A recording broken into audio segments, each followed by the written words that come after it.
haven't already, now is a wonderful time to visit a selection of food carts and concessions located on both the first and third base concourses, as well as by the north entrance. If you head down the third base concourse, you'll find the Blessed Mess barbecue food cart. Blessed Mess serving up delicious ballpark favorites. Opposing myself against something in the orange tells me you're never coming home.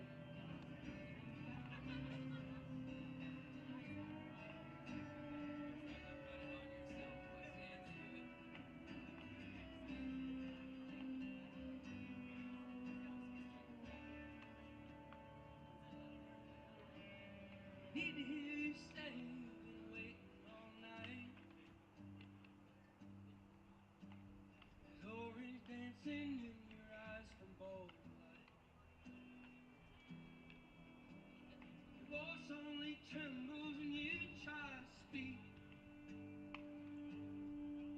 Take me back to us dancing. After going on the road and getting swept by the Wenatchee Apple Sox, the Springfield Drifters are back at home and hosting the Yakima Valley Pippins in a 3-game midweek series against the Pippins, hoping to get back on track. And boy, oh boy, do we have ourselves a great series. These are the bottom 2 teams in the South Division in the WCL. Springfield 4-8 overall in the year, Yakima Valley 1-7. Both these teams looking to improve on the year. But before we get into today's matchup, we're going to play you today's Tommy Talk with head coach Tommy Richards that I had pregame.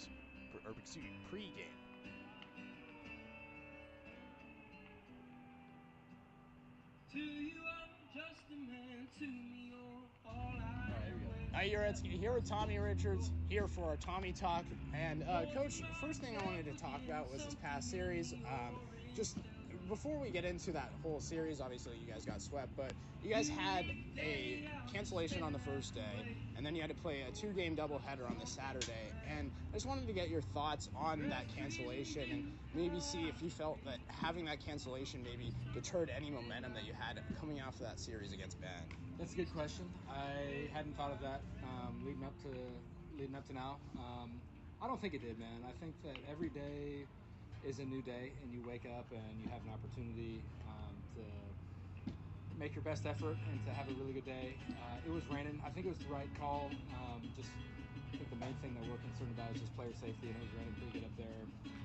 Obviously not ideal to play a doubleheader on that was day 2, but you play the cards that you have, and I don't think it took any momentum away. I think it's just about our execution and just an unfortunate circumstance.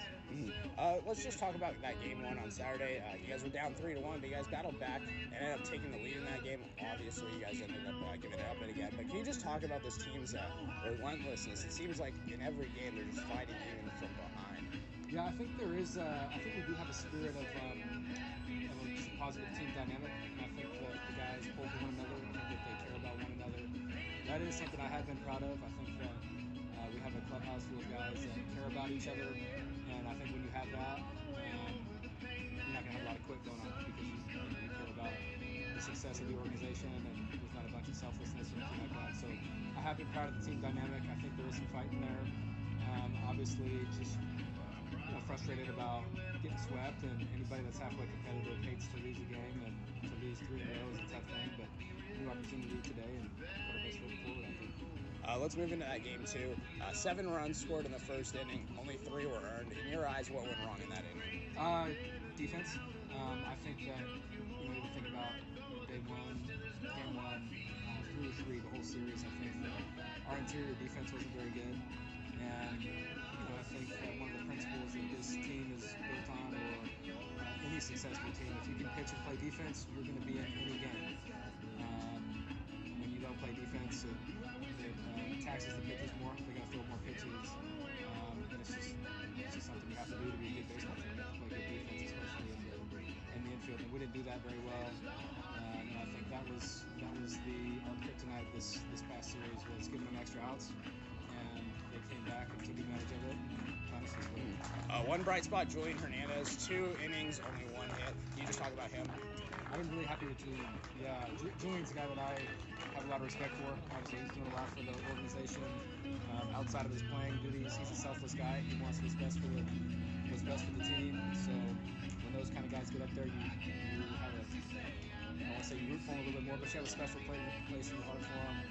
He's been really good. He's a guy that is at Whitman, so I had the opportunity to work through the recruiting process with Julian at Whitman, but I left for Bushnell before I could coach him, so it's been really fun to actually be able to coach Julian, because that was something that kind of got taken away. So really proud of Julian. I think he works really hard.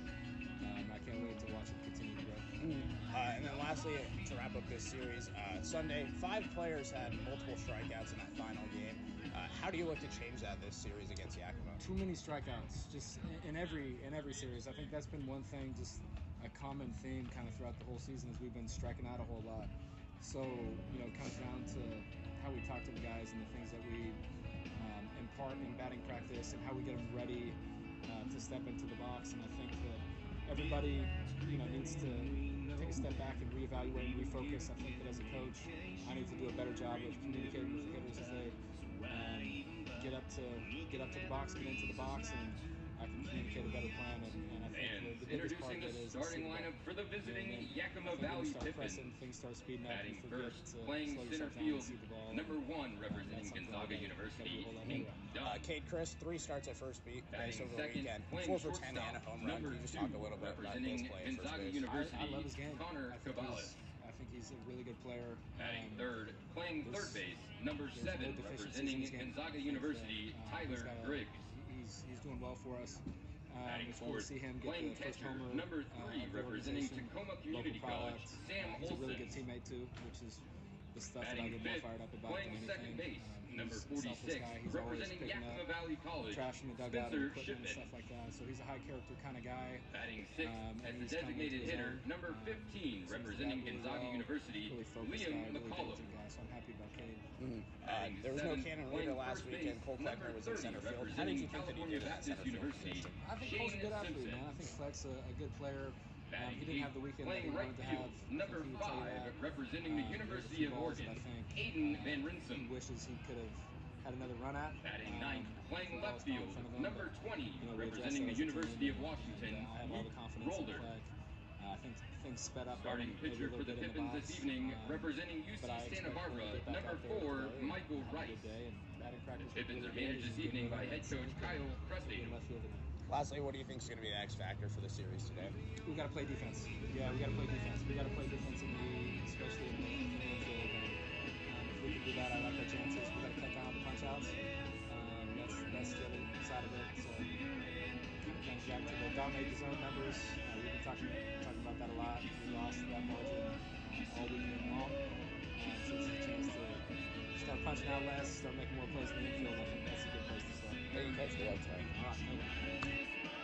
So that was head coach Tommy Richards in today's Tommy Talk before the game. And let's go ahead and break down that weekend series last weekend in Wenatchee. And of course, it was an unusual series because it started out on Friday with Friday night's game getting rained out. So those teams had to play a 7-inning doubleheader on Saturday, meaning that both the games on Saturday went 7 innings. And they both ended up being the exact same score. So game number 1 was game number 1 of the doubleheader. 4-7 was the score. They lost game 2 also 4-7, but let's talk about game number 1. Dylan O'Connor got the start. He went 4 innings, just allowed 2 earned runs. The Drifters were down early 3-1, but they scored 3 runs in the 5th to take the lead 4-3 after an RBI double from Taylor Holder and a Cade Chris 2-run shot. That 2-run shot was the first home run in Springfield Drifters history, and it went to Cade Chris, of course, the Thurston product, the local kid. And then the lead score was pretty just short-lived, as right after the Drifters took the lead, Wenatchee came back. They scored 4 runs in the bottom of the 5th inning, and they ended up winning that game 7-4. Like we said, Jordan Justice, he finished 2 of 4 with a run. Taylor Holder, 2 of 4 with the RBI double and a run. And Cade Chris, 1 home run, 1 for 3, and a walk in his performance. On Saturday, again, game number 2, it was that 4-7 loss. Wenatchee scored all 7 of their runs in that second game. In the first inning, only 3 of the 7 runs were actually earned. Trevor Barth was the pitcher in that one. Diego Chavez, he came in relief. He pitched 1 2/3. He only allowed 1 hit and struck out 3. Julian Hernandez, he pitched 2 one-hit innings for the Drifters in that one. And so the bullpen was doing pretty solid. Just that really rough first inning was the difference. Cade Chris impressed again, 2 of 4 with a run being scored. Taylor Holder, he went 2 of 4 with an RBI double, and then Dane Frazier, he was 1 of 3 with an RBI single. And then that brought us to the Sunday game, and the Drifters fell in that one 11-6. Springfield was trailing early 3-2. They came back in the fifth. They took the lead after an Art Schoenfeld hit, and then Mason Fritsch able to come around and score as well. But it was just a rough day for the pitchers. The first 4 pitchers in that game, Goen, Childers, Holbert, and Chonchich, they combined to give up 11 runs on 13 hits through the first 7 innings. The bright spot in the pitching group was KJ Rufo. He had a scoreless 8th inning. But there really wasn't a lot of bright spots for the Drifters, at least from the pitching side of things in that Sunday game. And then Jordan Justice, again, he was really good, 1 of 3, a 2-run home run in that one. And then Cade Chris again. The team was just out-hit overall, 37-18 against Wenatchee. So just a really, really rough outing for the Drifters, at least hitting-wise. And then just defensively, there was a lot of errors, 6 errors total, 2 errors in each game. And that was a huge thing. You got to think about that 7-4 game in the game 2 of the doubleheader. And, 7 of those runs, only 3 of them were earned. And so those errors really cost the Drifters. But overall, as a team, Cade Chris, 4 of 10, 3 runs, 2 RBIs, and a home run. Taylor Holder, 4 of 11, 3 doubles and 3 runs. And then Jordan Justice went 3 of 8 with a home run and a double in his performance. So those 3 were the really good bright spots hitting-wise for the Drifters. Just other than them, the team combined to hit just 122, 7 of 57 overall. And so if you just look at Cade Chris, Taylor Holder, and Jordan Justice, they hit 379, had a couple of home runs, a few doubles, and they were really getting things going offensively just on the pitching side, and anybody else just hitting-wise. They weren't clicking, and I think that was the big difference for the Drifters. They were swept for the first time in history, and they fell down to 4-8, and that was a big series because Springfield then won their last 2 games against Bend. It felt like the momentum was going towards their favor. They were 4-5. They had a chance to go 500, but ultimately they ended up getting swept, and now they're 4-8 overall. They have an opponent in Yakima Valley that's 1-7. Their only win of the year was to Walla Walla. That was a 16-10 win against the Walla Walla Swedes, but they're just coming off a series against Bend. They lost their first 2 games, 5-15, and then 9-10. They were actually winning that game 9-5, entering the 8th inning before losing that game. Got a little bit out of reach, and Bend was able to come back. Bend, they're doing pretty good. They're 6-2 overall, and their only 2 losses to the Springfield Drifters, and so gotta prop the Bend Elks for that one. But Yakima Valley, they're looking for success here. Their 3rd game against Bend was actually rained out. It took a while for them to officially call it. It was just a downpour in Bend. The team was waiting all day, and they didn't call it until about 5 or 6. Their broadcaster was telling me, and so they ended up having a very late bus ride back, but ultimately they came away from Bend. It was a road trip with 2 losses and headed back to Yakima. And now they're down here in Springfield at Hamlin Sports Complex to take on the Springfield Drifters, hoping for their 2nd win of the year. Let's go ahead and walk you through the starting lineups right now. For Yakima Valley, Hank Dunn's going to lead things off. He'll be the center fielder for the Pippins.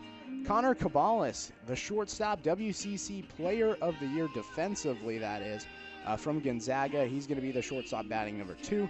Tyler Griggs, the 3rd baseman, another Gonzaga product.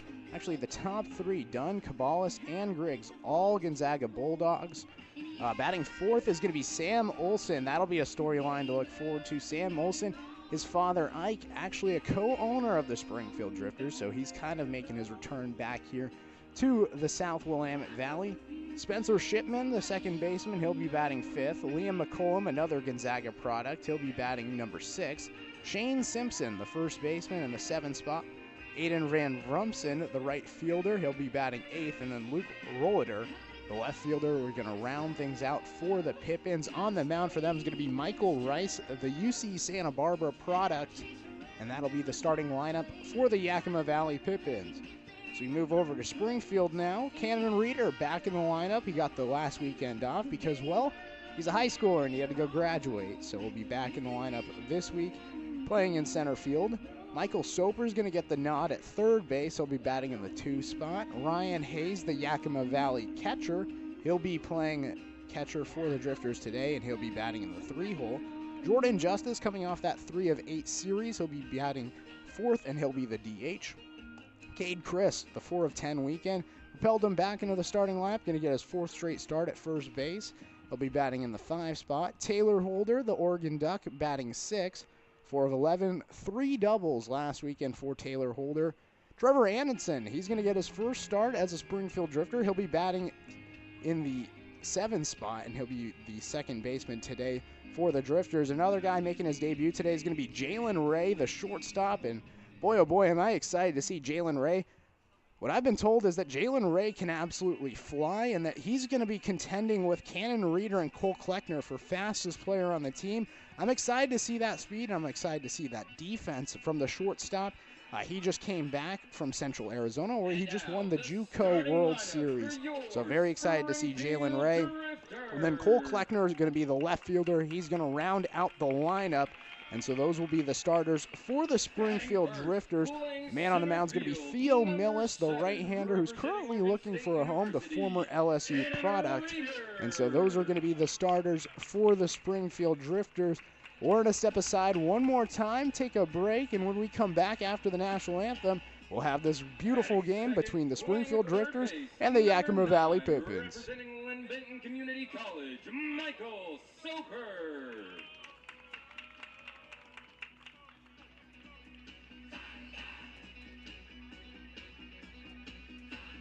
Batting third, pulling catcher, number 10, representing Yakima Valley College, Ryan Hayes.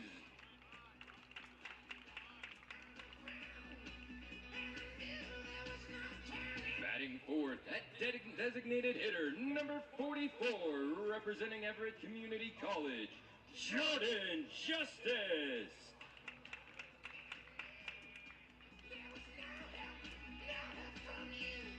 Batting fifth, playing first base, number 35, representing Tacoma Community College, Cade Chris.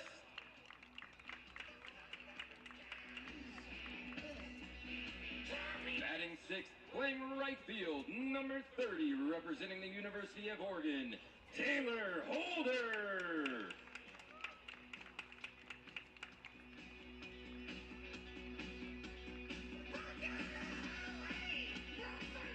Batting seventh, playing second base, number 16, representing Seattle University, Trevor Antonson.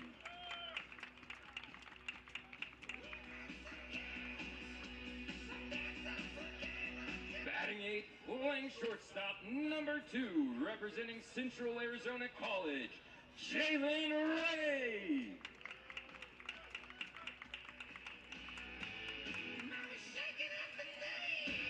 Batting ninth, playing left field, number 8, representing Lane Community College, Cole Kleckner.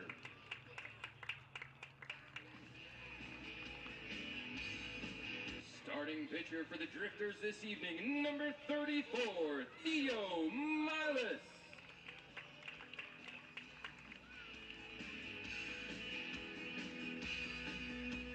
Managing the Drifters this evening, head coach Tommy Richards.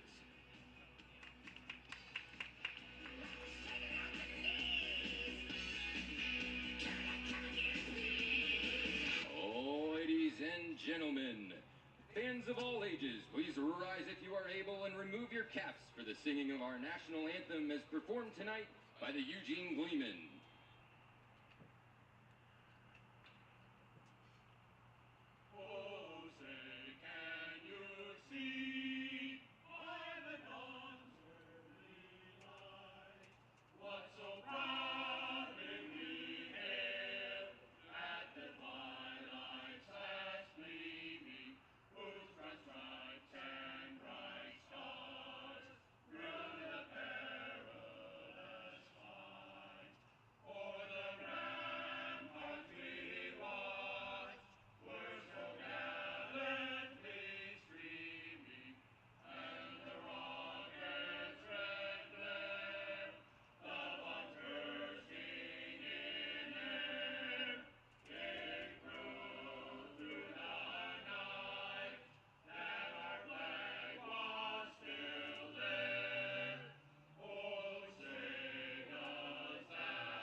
Thank you, Eugene Gleeman. Delivering the game ball to the pitcher today is Jacob. Everybody please give Jacob a big Drifters round of applause.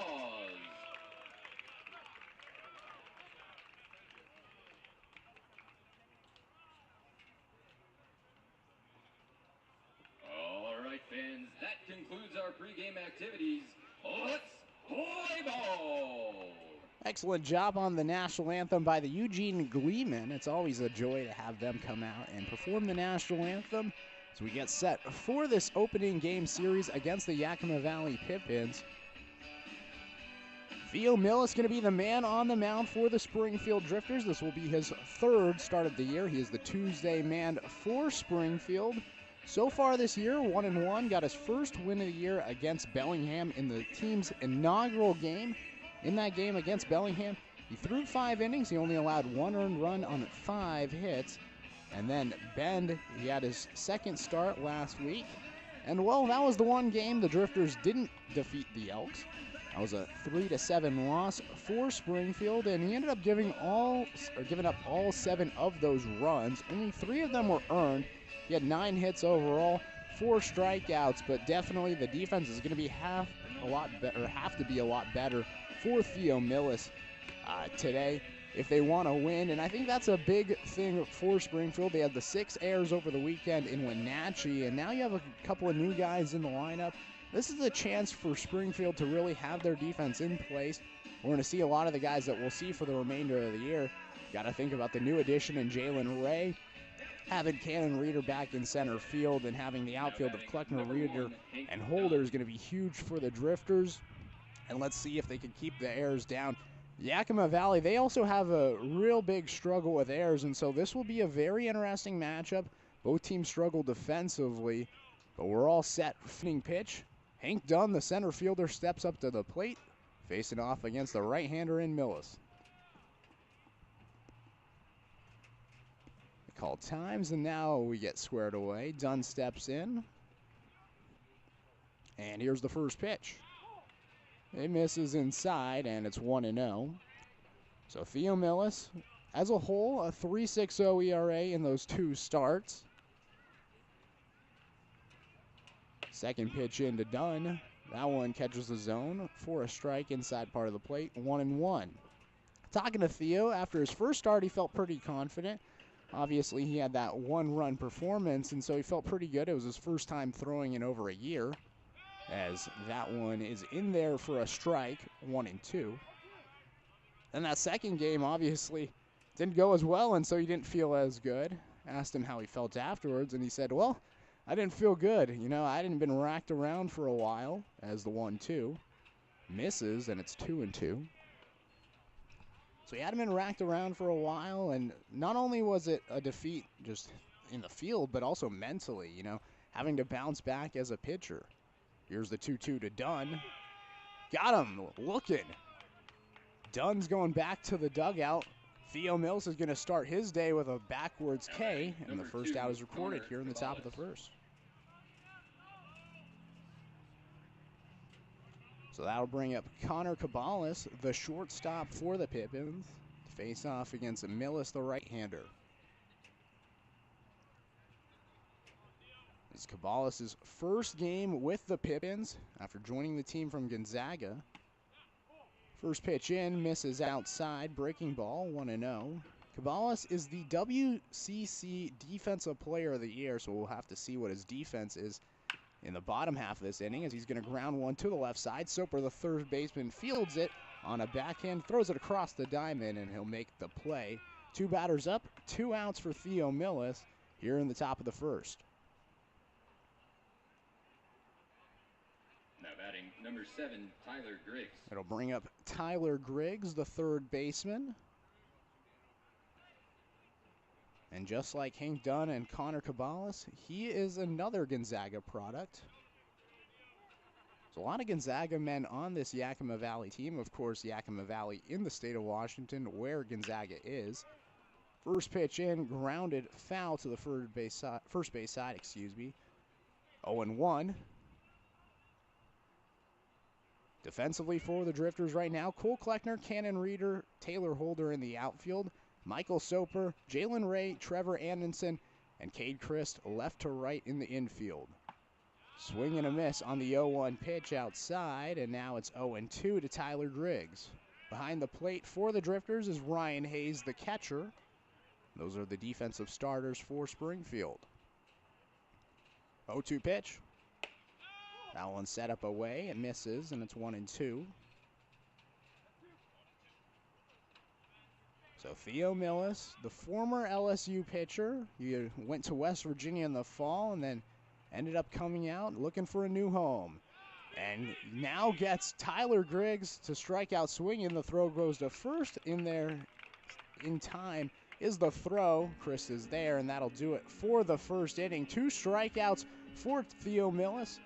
3 batters up, 3 batters down. We head to the bottom of the first. 0-0 the score. You're listening to the Springfield Drifters here on the Drifters live stream.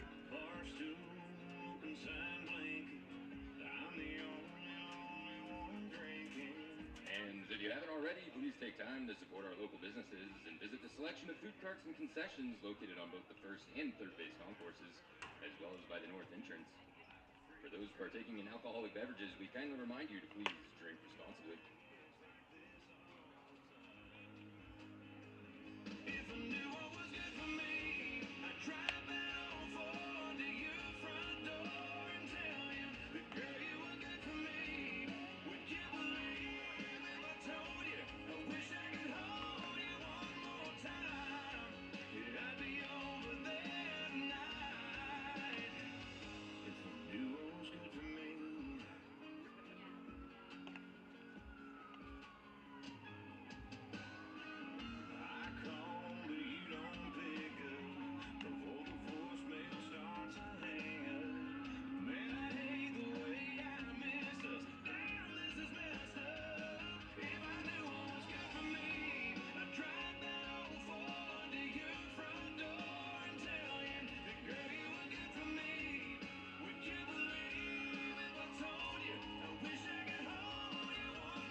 Now batting number 7, Cannon Reeder.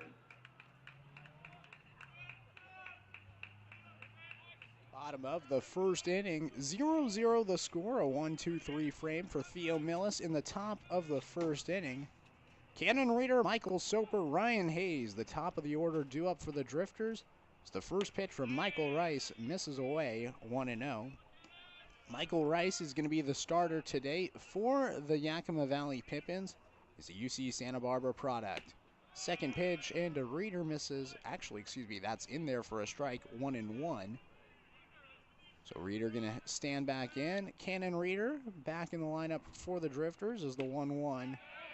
That time misses, and it's 2-1. Now they appeal to first base. They're going to call it a strike as the first base umpire says that Reeder did go, and it's 1-2. Michael Rice really wasting no time on the mound. He's been firing them in there quickly. Here's the 1-2. That one misses high, 2-2. But again, Cannon Reeder back in the lineup this week for the Drifters. Last weekend had to be a high schooler and go graduate from Summit High School over in Bend. But now back in the lineup, leading off for the Drifters, the 2-2. That one runs inside on Reeder, and the count is full, 3-2. Cannon Reeder has been the leadoff man for the Drifters, and The future Oregon State product is going to be really, really excited to begin his career there. Obviously graduated from high school and now is going to look at a pitch that's called a strike. And just like we saw from Theo Millis, he started his day with a looking K. Michael Rice starts his day with a looking K. One is gone here in the bottom of the first. We'll bring up Michael Soper, the third baseman. Lefty hitter to face off against the right-hander in Rice. First pitch into Soper. Called the strike, 0-1. Let's talk a little bit about Michael Rice. Just wrapped up his first year at UC Santa Barbara. Originally from Faith Lutheran High School in Las Vegas. Second pitch, misses, and it's 1-1 to Michael Soper. This season at UC Santa Barbara, he went 6-1 overall in 26 appearances. He didn't get one start, but he had those 26 appearances as Soper fouls this one off, 1-2. Overall, a 4.26 ERA, gave up 21 earned runs in 44 and a third innings pitch. He had 38 strikeouts to only 28 walks, so a positive strikeout to walk ratio for Michael Rice. The 1-2 pitch to Soper, misses away, 2-2.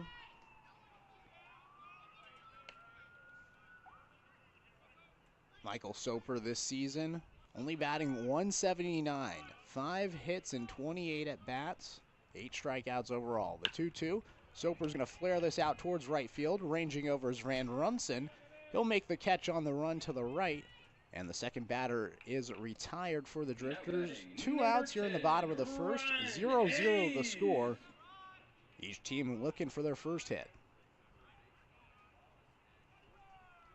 So that'll bring up Ryan Hayes, the catcher.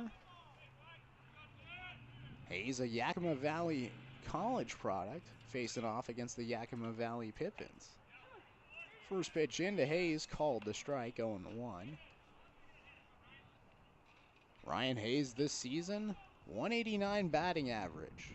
The 0-1, he'll hit that one foul. 0-2 quickly to Hayes. Although he does have that 189 batting average, he's been the spark plug for the Drifters. Obviously had that game-winning hit against the Bend Elks. Then the second game where they walked it off, he hit the double to start things for the Drifters. The 0-2 misses high, and it's 1-2. Of his 7 hits on the year, 3 of them have been doubles. He also has 6 RBIs as a whole, so pretty good RBI to hit ratio. Hayes, though, will go down swinging there, and that'll do it for the bottom of the first inning. 2 strikeouts for Michael Rice. 1, 2, 3, they go. We head to the bottom of the second inning, 0-0 the score. You're listening to the Springfield Drifters here on the Drifters live stream.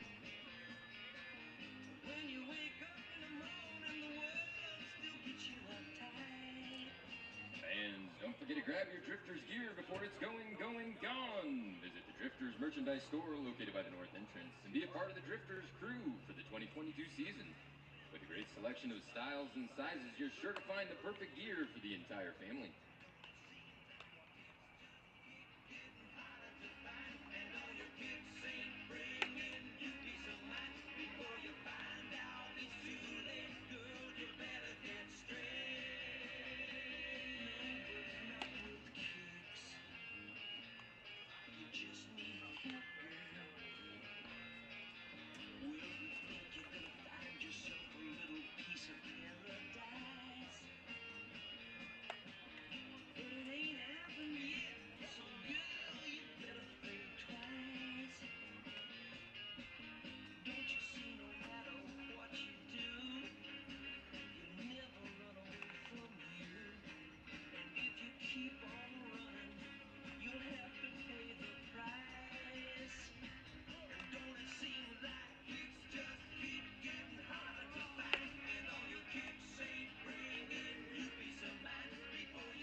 Number 3, Sam Olson. Top of the second inning, Theo Millis back on the mound for the Drifters in his second inning of work. His first time up, 1, 2, 3, Hank Dunn, Connor Cabales, and Tyler Griggs went. As the first pitch here in the second misses away, 1-0. The count to Sam Olson, the catcher. This is a homecoming of sorts for Sam Olson as he'll ground it to the left side. Soper, the third baseman, fields it on a backhand. He'll throw it across the diamond, and it's in there in time to get Sam Olson. 2 pitches, 1 out to Sam Olson as we begin here in the top of the second.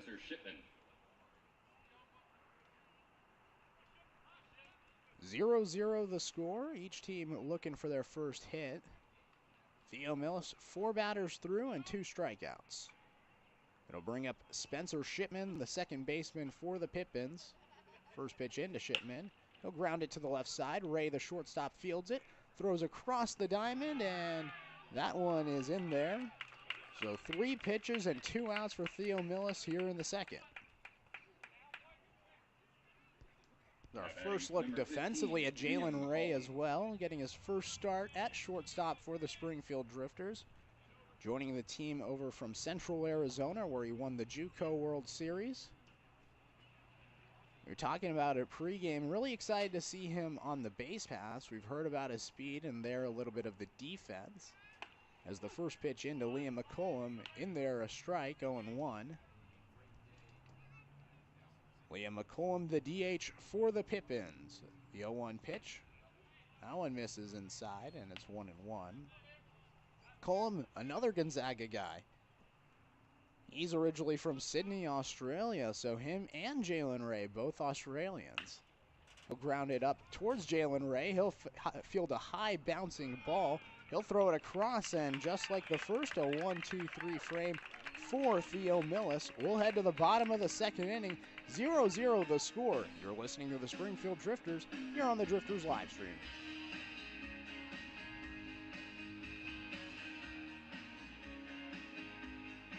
All right, fans, we're giving away a sweet treat to a lucky Springfield Sweet Tooth of the game, courtesy of Bees Sweets. Let's see who our Springfield Sweet Tooth is today.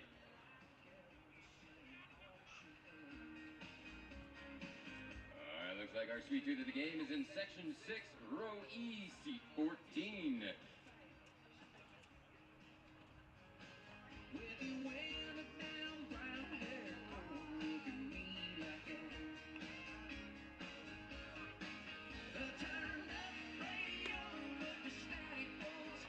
Congratulations, you've won a coupon for a sweet of your choice. We kindly invite all of you to visit Bees Sweets Food Cart located on the third base concourse.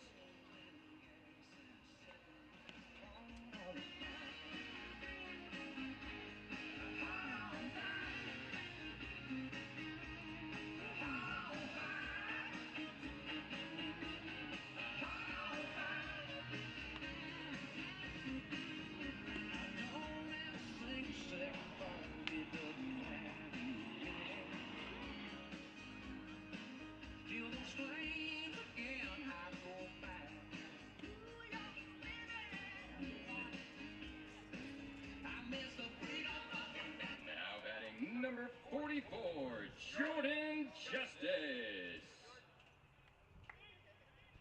Bottom of the second inning, 0-0 the score. Each team searching for their first hit.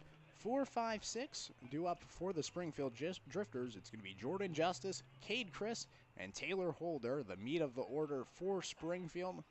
Those 3 hitters were the most impressive hitters in the series against Wenatchee last weekend. Obviously hoping to have similar success this weekend against Yakima Valley. Michael Rice, the right-hander, still on the mound for the Pippins after his 1-2-3 frame. First pitch in. This one's going to be grounded to the left side. It goes right through the 5-6 hole. And aboard with the single is Jordan Justice, the DH. Now batting, number 35. So there's the first hit of the game.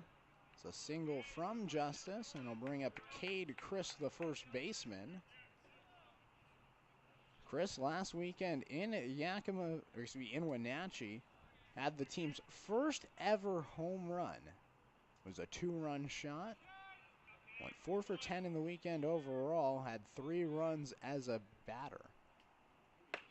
Chris swings through the first pitch, 0-1.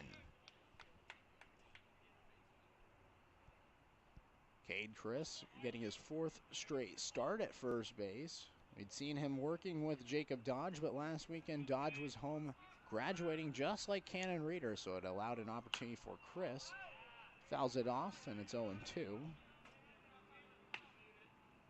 There was a stretch where Cade Chris didn't get a lot of starts, especially after the Bellingham series. He didn't play against Cowlitz, had sparing action against Bend, but got all 3 starts against Wenatchee. And he's getting his 4th straight start of the season here. The 0-2. Got him looking. Cade Chris goes down on 3 pitches as Michael Rice picks up his 3rd strikeout of the game, his 2nd looking K. And that'll bring up Taylor Holder, the right fielder.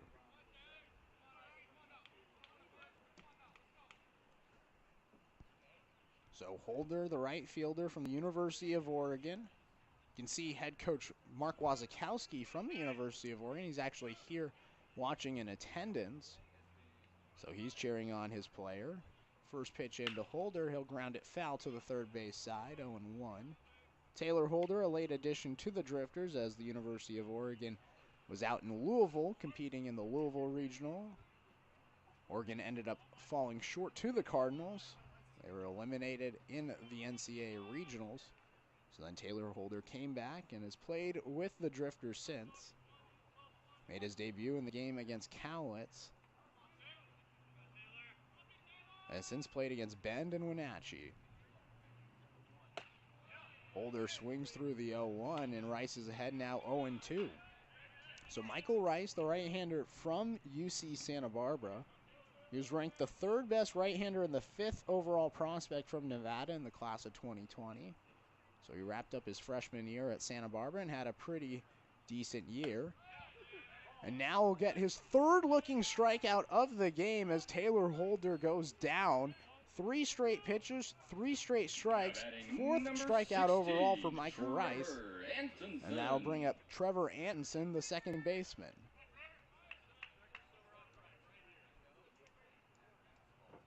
Antonsen making his Drifters debut today, getting the start at second base. First pitch into him. He'll sky it out towards the right side of the field. Going back in foul territory, over the shoulder. Simpson can't make the catch. Goes off his mitt, out of play, and it'll just be a foul ball, allowed 0-1. It's been a loaded infield for the Drifters, but Antonsen finally getting his first start. He's from Seattle University, originally from Wilsonville, Oregon, so playing back in his home state.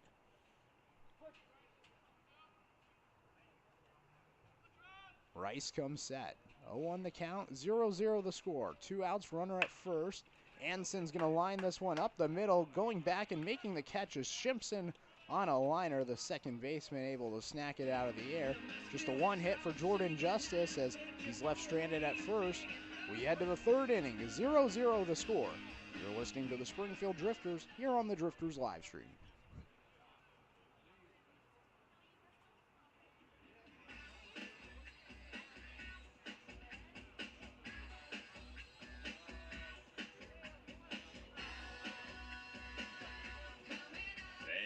Take this opportunity to welcome our friends at Pepe Material Handling to the ballpark tonight, located in the first base party deck.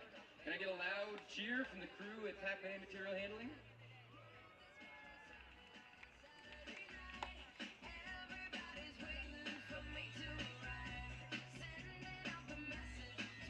If you have not had a chance, please check out our party decks along the first and third baseline. These decks are available to reserve for you and your crew.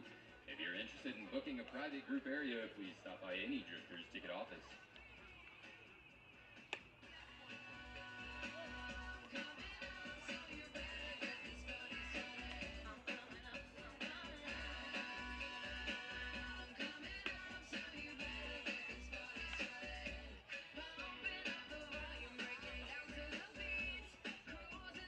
Now batting number 30, Shane Simpson.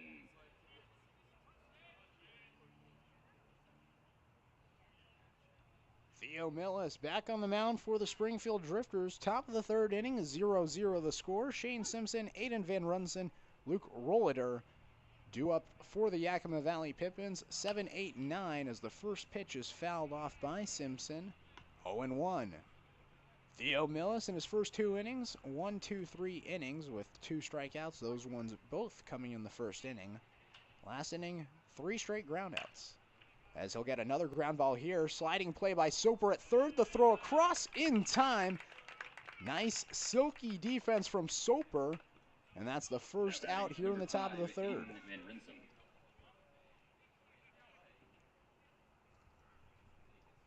And they call the third base position the hot corner. And so far through the first 7 batters, 3 balls have been hit to Michael Soper. As the first pitch to Van Runsen's fouled off 0-1. Theo Millis has forced 4 straight ground balls, 2 of them to the third baseman in Soper and 2 of them to the shortstop in Ray. Millis works the 0-1. This one's going to be lined left field side, drifting foul, goes foul, and it's 0-2. So Theo Millis and Michael Rice, both pitchers for the Drifters and the Pippins, really just not wasting any time. Maybe 20 seconds in between pitches, but they're really just hopping on the rubber and throwing it in there. As we already get set, the 0-2 off speed in there. Theo Millis picks up his 3rd strikeout of the game, his 2nd look in K, and now 2 are gone here in the top of the 3rd.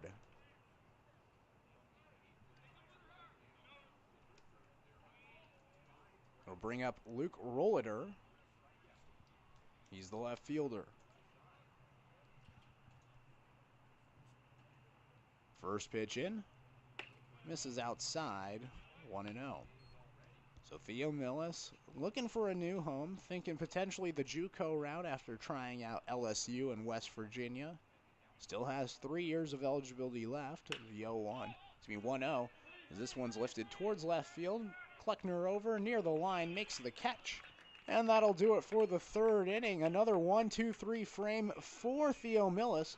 We'll head to the 4th inning. 0-0 the score. Excuse me, bottom of the 3rd inning. 0-0 the score. Springfield Drifters coming up to bat. Everybody's got a problem, so do I. But we ain't gonna solve them on a All right, fans, it's time to give away a sausage hoagie courtesy of Blessed Mess Barbecue and Catering. We have our staff in the stands, and they're looking for the loudest fan in the loudest section to give it to. So let's hear you get loud.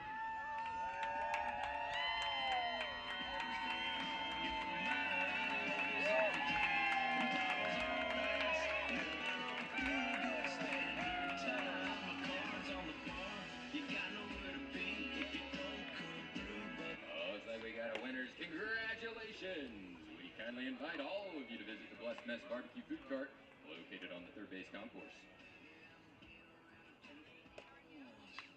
just busting you back while you cussing your son. And if your girl don't love you no more, well, here's a towel to cry in and it's been paid for. And if you're short on cash, say cheers.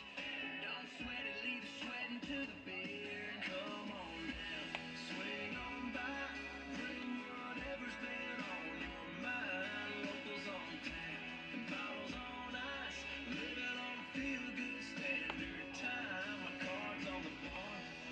Now batting number 2, Jalen Ray. Bottom of the 3rd inning, Jalen Ray, Cole Kleckner, Cannon Raider, 8-9-1 due up for the Springfield Drifters. This will be the first at bat in Jalen Ray's Drifters career. Second baseman wearing number 2 stands in. Michael Rice, the right-hander, still on the mound for the Pippins. First pitch into Ray, looked at, misses high, 1-0.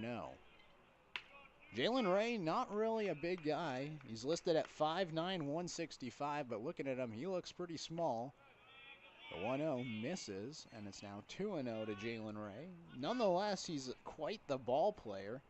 Talked about him going to Central Arizona, winning the JUCO World Series there.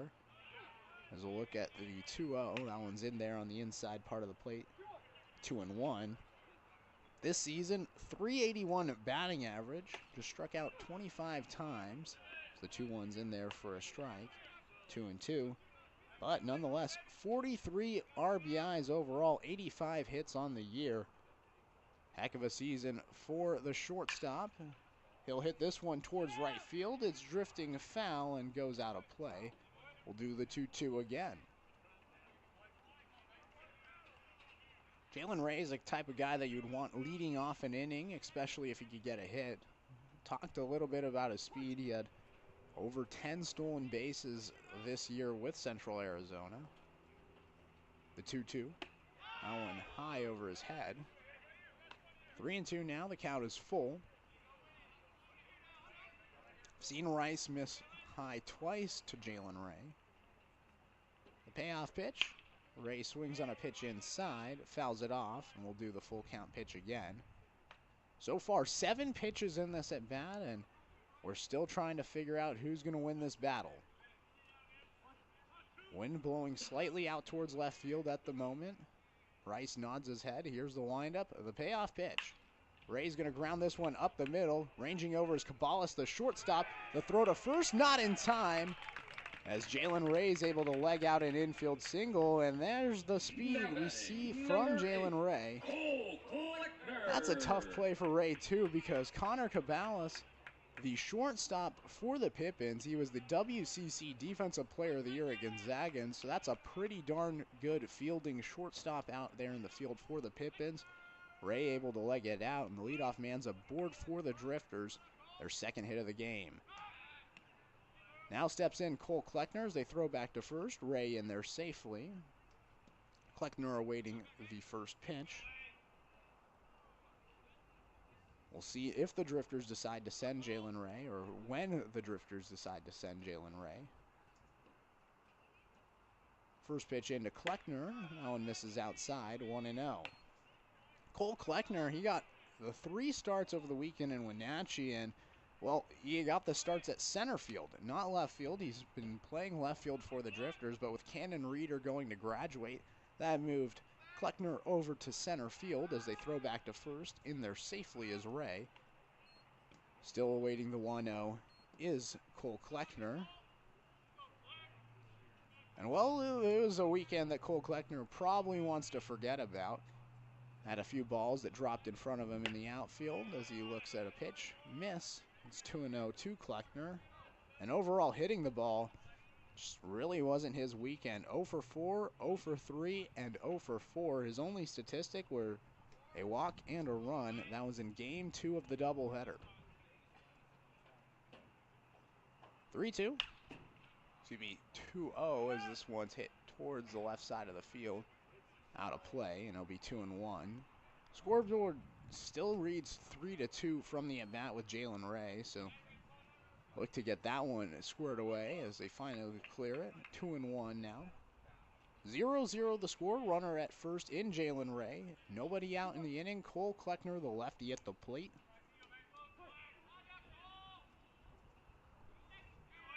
.172 batting average for Kleckner. Here's the 2-1. Catches the zone. It's in there for a strike. Outside part of the plate, 2-2. Cole Kleckner had been batting in the 2 spot for the Drifters. They really like that pairing of Reeder than Kleckner. But I like the move, moving Kleckner to the 9 spot. As they throw back to first. Ray in there safely again. I think that Kleckner's the type of guy that could really turn around an order. He had a 4 for 3 performance against Cowlitz all the way back on June 5th, and so he has shown the ability to hit the ball. The 2-2 fouled back by Kleckner. We'll do it again. Kleckner this past year at Lane Community College, he hit .357. He had 71 hits overall. So Kleckner is a pretty darn good hitter. The .172 average definitely has taken a hit. After the series against Bend, he was batting .278, but then after going 0 for 11 in the Wenatchee series, he dropped all the way down to the .172 batting average. 2-2. He'll stay alive, slaps it foul. That was a defensive swing for Kleckner. Definitely swung late. Michael Rice already 4 strikeouts, trying to get strikeout victim number 5. 2-2 the count, nobody out. Jalen Ray leading off from first after his leadoff infield single. Here's the 2-2. Kleckner skies us out towards the left side of the field, and it drifts out of play. It's the canopy in the bar section here at Hamlin Sports Complex. We'll do the 2-2 again. So Michael Rice, he's allowed 2 hits so far. He allowed a leadoff single to Jordan Justice last inning before getting 2 strikeouts and a line out to end the frame. Here's the 2-2. That one misses outside. Now the count is full. Cole Kleckner really working this at bat. He's been able to foul off pitches, stay alive, waiting for the right pitch for him. Rice comes set. They'll throw back to first. Ray slides back safely. The Drifters have been a small ball team this season. They've been finding any sort of way that they can scratch across runs. That includes stolen bases, which they've done a fair amount so far. Here's the 3-2 as Ray goes, and it misses outside. It's a walk for Kleckner. Ray heads the second, and the first 2 men are aboard for the Drifters.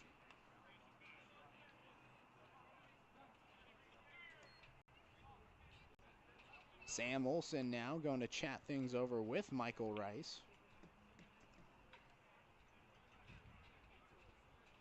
Rice in a little bit of trouble. Ray the leadoff single, and then a long at bat with Kleckner ends in a walk, and the first 2 men are aboard. Cannon Reeder coming up to the plate. His first time he faced off against Cannon Reeder, it really went in his favor. 3 pitches and a looking strikeout to Reeder.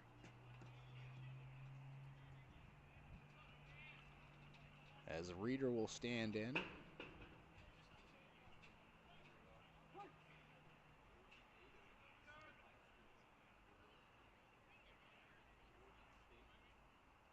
Rice asking for another pitch. Now times is called. Seems like him and Olson aren't really clicking right now. They had the discussion, and then the first couple of signs weren't what Rice wanted. Now gets his pitch. Here's it to Reeder, and it's in there for a strike, 0-1.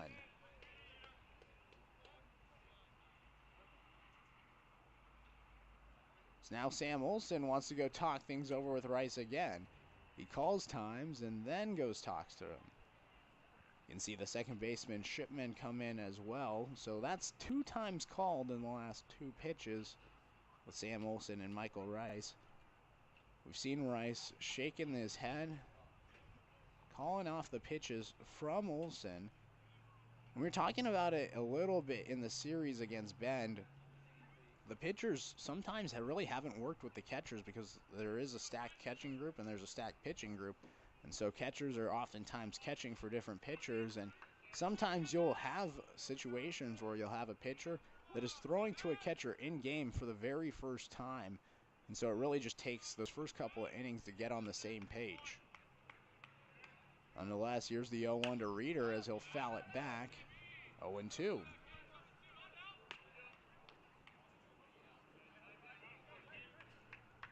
Cannon Reeder started the year really hot. Had a 3-for-4 performance against Cowlitz. Then really cooled off against Bend. Had an 0-for-5 and an 0-for-6 day before wrapping up that series with a 1-for-4 performance. His batting average down to .229 after starting around .350. The 0-2 fouled back, and Reeder will see another pitch.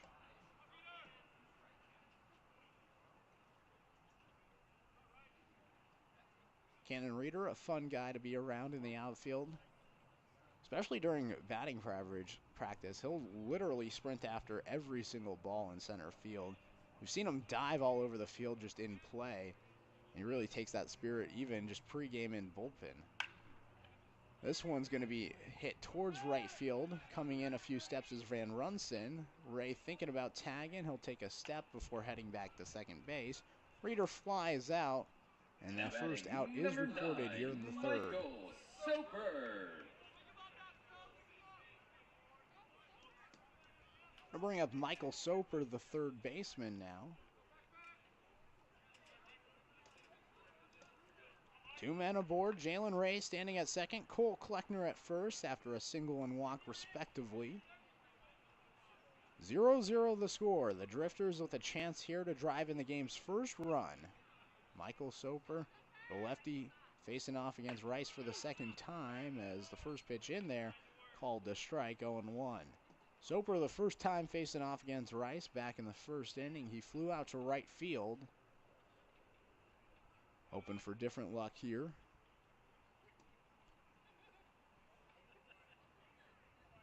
The 0-1. Soper grounds this up the middle. Caballo flips it over to Dunn. They go to first, and that'll do it. A double play ends the inning. The first two men are aboard for the Drifters, but they can't scratch across any runs as we head to the fourth inning. 0-0 the score. You're listening to the Springfield Drifters here on the Drifters live stream.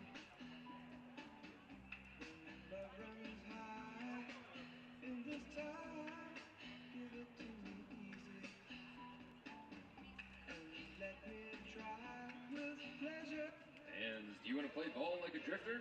Well, you can train like a drifter. Come work out with our players at Elements Health Club here in Springfield. Elements is our workout partner, and they could be yours too. Visit them at any of their Lane County locations, including the one just 5 minutes down the road.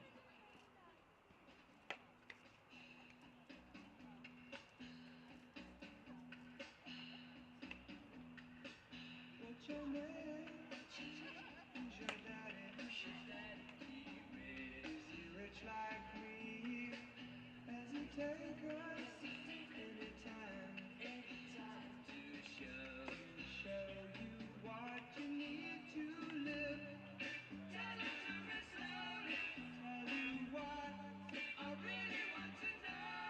It's the time of the season for love.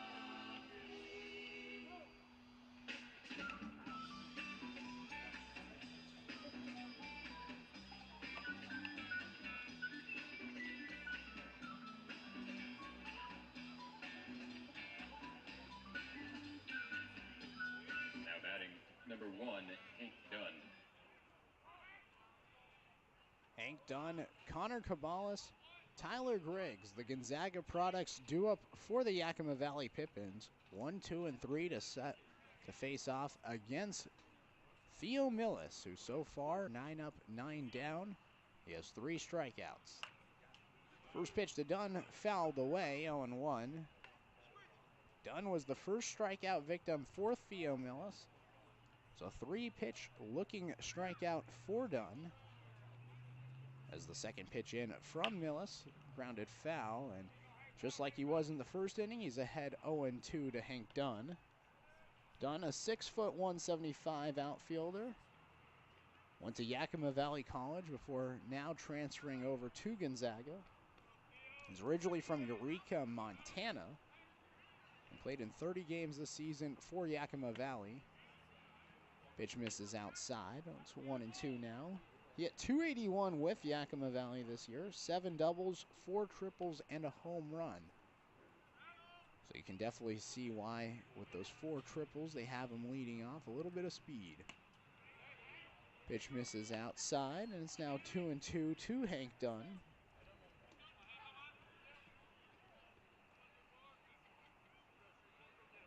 The Yakima Valley product playing for the Yakima Valley Pippins. This one's grounded to the left side. Soper charges over, fires it across, and the play is made. Man, Michael Soper's been busy at third, and he's handled himself well. Number 2, Connor That Caballas. right there is his 4th putout so far, and that'll bring up Connor Caballas.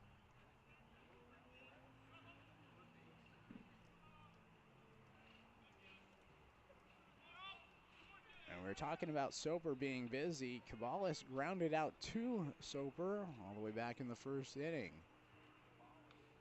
Millis now fires in. It's a strike called to Caballas. 0-1. Caballas was a Yakima Valley guy before heading off to Gonzaga this year. Swings right through a ball, and it's 0-2. So we're seeing that pipeline, the Yakima Valley to Gonzaga pipeline. Obviously, if you're from the Yakima Valley area, heading off to Gonzaga for your 4-year isn't too far. The 0-2, Caballas slaps that one foul to the right field side. In 2019 at Yakima Valley, he led Yakima Valley in walks while tying for the fewest strikeouts for the Yakima Valley team. Looks at a pitch in the dirt, 1-2, so a tough to strike out guy. Some hitters just have a knack for not striking out. They're able to see pitches and just fight them off. The 1-2 runs inside, almost clips him. Does not, and it's even 2-2. Another thing for Cabales is he's actually from Spokane, and so you could probably see why, if you're a local Spokane kid, why you'd want to go to Gonzaga. As he'll line one over the glove of the second baseman, Atkinson. And there's the first hit for the Pippins. It was 10 up, 10 down prior to that. And Cabales is aboard with the first hit for Yakima. Number 7, Tyler Griggs.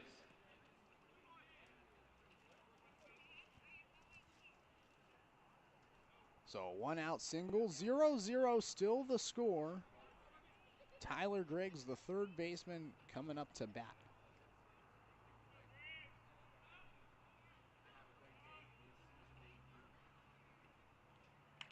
First pitch, well in front of that one was Griggs. Barely got a piece of it. And it's going to start 0-1. Griggs prior today had played in 2 games with the Pippins. So far, he came in 3 of 8. He struck out swinging in the first to make it 3 of 9 now. Nonetheless, a great start to the summer. Fouls this one off. And he's quickly behind 0-2. Had a 2 for 3 day in game number 1 of the series against Bend before going 1 of 5. He scored a run in each of those games, as well as having 2 RBIs against Bend in game 2. The 0-2 pitch. That one does hit the batter. Briggs is aboard with a hit by pitch, and that's got to be defeating for Theo Millis because he got ahead 0-2 to both Cabales and Griggs, and both of them have gone aboard for the Pippins. And now he'll have to try to work out of a jam that we just saw Michael Rice in. Runners on first and second, only 1 out.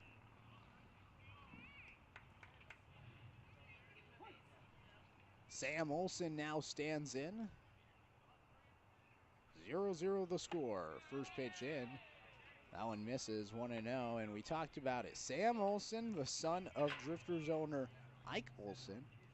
It's Ike Olson and Kelly Richardson. Those are the co-owners of the Springfield Drifters. And, well, Ike Olson, here's his son, Sam, the former Sheldon High School product.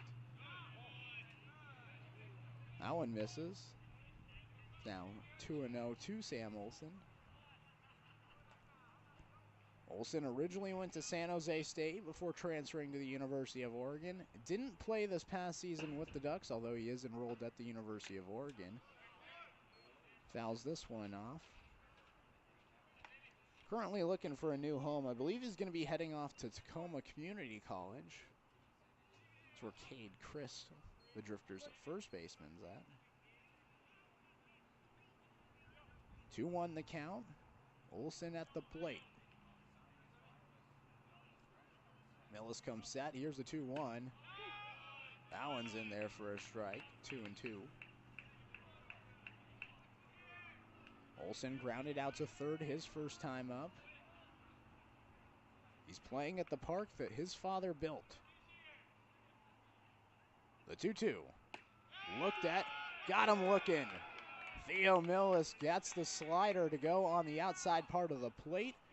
Picks up another strikeout. That's number 4 for Millis. And it'll bring up Spencer Shipman.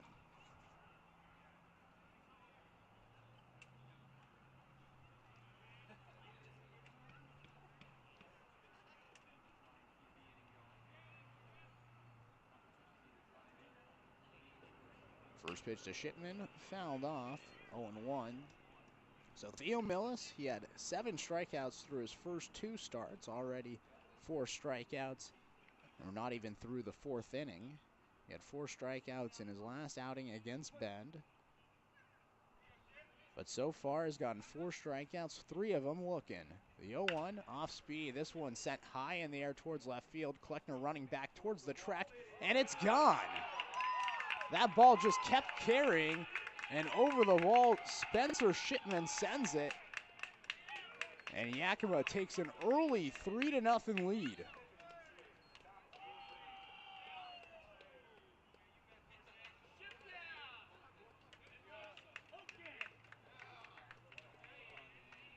We haven't seen very many home runs hit here at Hamlin Sports Complex, and that one just looked like it kept on going. Kleckner looked initially like he was going to be able to field it in the field, kept ranging back towards the track, and ultimately it clipped over the 10-foot wall and left.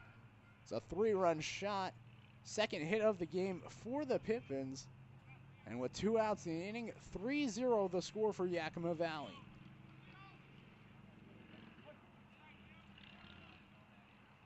This one's going to be lined up the middle, and that'll get through. Liam McCullum hits this one up the middle for a single, and the hitting continues for the Pippins.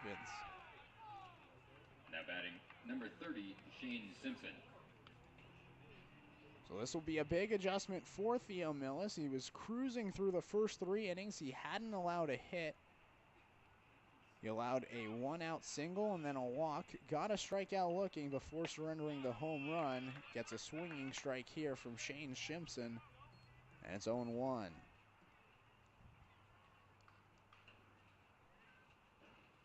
The 0-1 now.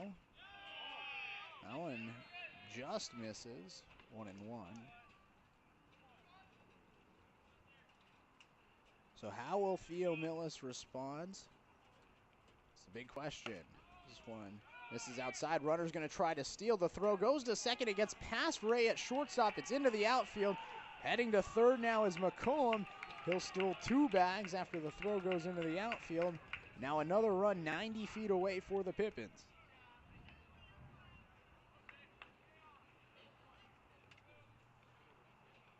"3-0 the score. Runner at third. 2 outs, 2 on the count. Here's the pitch from Millis. This one's grounded foul. It's 2-2. So Millis gave up the home run, allowed a single on the next pitch, and has since battled back here to a 2-2 count. But he has a runner at third.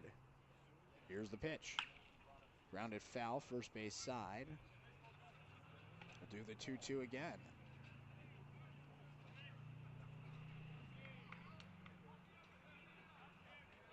Just talking to Millis, he seems like a guy that definitely has the quick memory. But he's going to have quick memory here to get out of the inning. Still a threat at third. The 2-2. Got him looking. Strikeout number 5 for Theo Millis, but 2 hits in the inning for the Yakima Valley Pippins. One of them, a 3-run shot from Spencer Shipman, and they lead 3-0. We head to the bottom of the 4th inning. You're listening to the Springfield Drifters here on the Drifters live stream.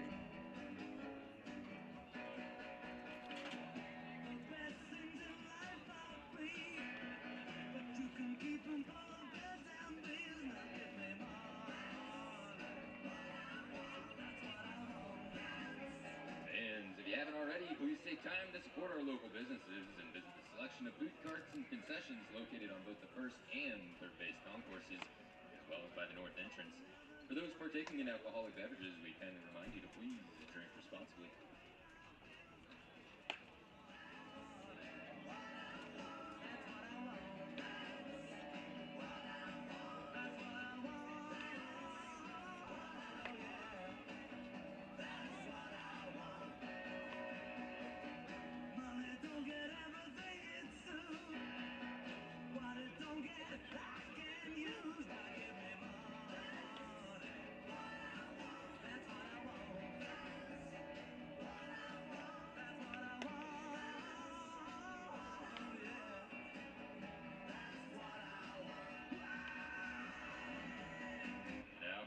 Number 10, Ryan Hayes.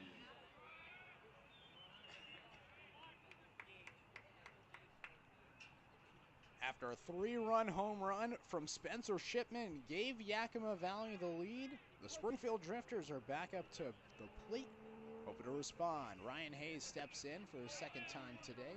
First pitch to Hayes. No one ran away. They appealed to first. First base umpire says he did not go.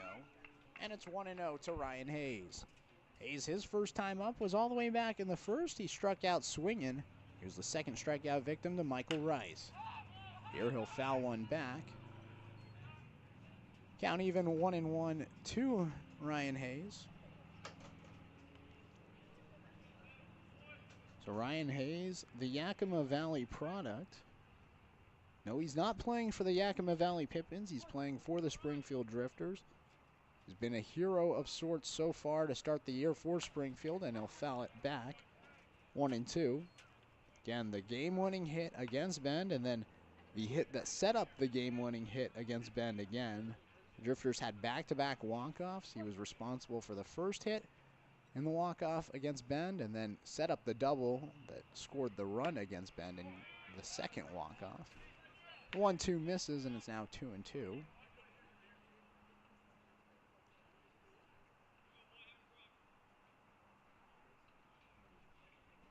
Here's the 2-2 from Rice. Hayes skies this high in the air, not very deep, towards the left field side. Cabales, the shortstop, ranges back, makes the catch. And Hayes is retired for the second time today. First out recorded here in the bottom of the fourth. 3-0 the score. Yakima Valley currently leading the Springfield Drifters. Jordan Justice, the DH, batting fourth, coming up to the plate for the second time now. First pitch to Justice, fouled back, 0-1. Jordan Justice was first pitch swinging back in the second. He got aboard with the single.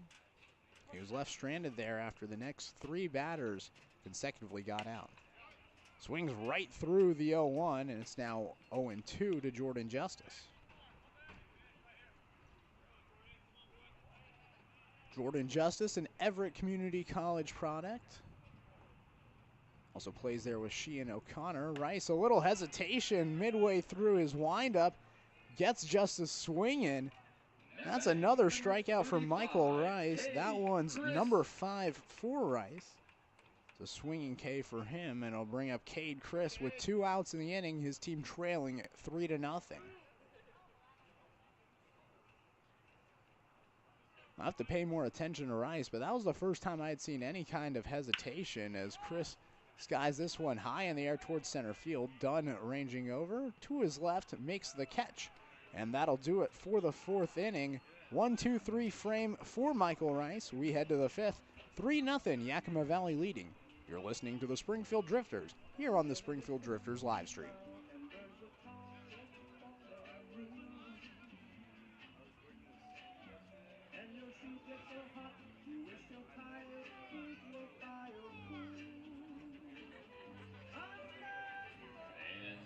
Grab your Drifters gear before it's going, gone. Visit the Drifters merchandise store located by the north entrance and be a part of the Drifters crew for the 2022 season. With a great selection of styles and sizes, you're sure to find the perfect gear for the entire family. We'll be having some fun under the boardwalk. People walking above. We'll be making love under the boardwalk. From the park you hear the happy sounds of a carousel. You can almost taste the hot dogs and french fries they sell.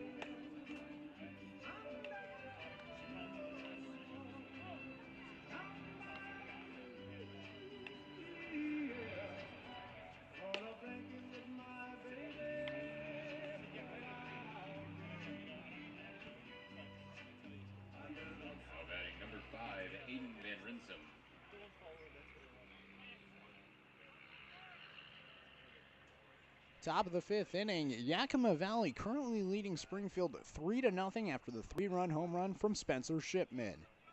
Theo Millis back on the mound for the Drifters. First pitch into Van Rumson, hit towards right field. Diving play in right from Holder, but it goes off of his mitt, out of play. Heading to second now is Van Rumson, and he'll get in there safely. It's a double for him, and that's a tough play from Holder. As he dove, made the catch, but as he hit the ground, the ball squirted free from his mitt, went towards the fence, And that puts a runner at second for the Pippins to start here in the 5th.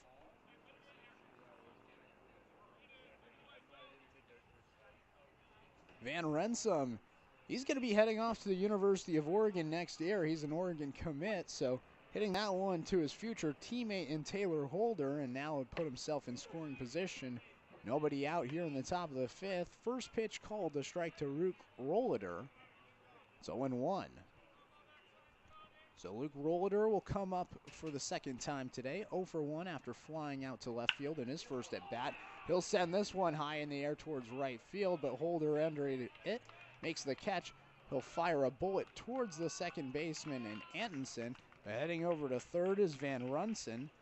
Now batting number 1. Now first out is recorded here in the 5th. Runner at third for the Pippins.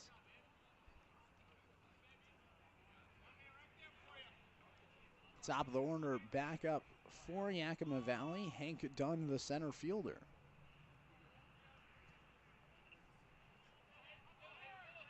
Theo Millis, the right-hander on the mound. Fires in. Dunn's going to ground this right back to him. He'll go to the plate. The throw, the tag, in time. Van Rensom tried to head home, and Millis able to do the PFPs on the mound. Fire it to Hayes. The tag was applied. And the second out is recorded without surrendering a run. 3-0 the score. Dunn at first after the fielder's choice. And I'll bring up Connor Cabales.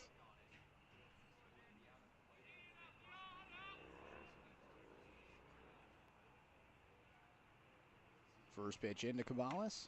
Misses. Hayes thought about a back pick. Didn't pull the trigger, and it's 1-0 to Cabales. Cabales had a single last inning in the 4th. It was the first hit in that 4th. It was the first run to be scored after the home run. Runner goes, the pitch misses, the throw to second. Not going to be in time, as in there safely is done. It's a stolen base, and it puts a runner in scoring position again for the Pippins.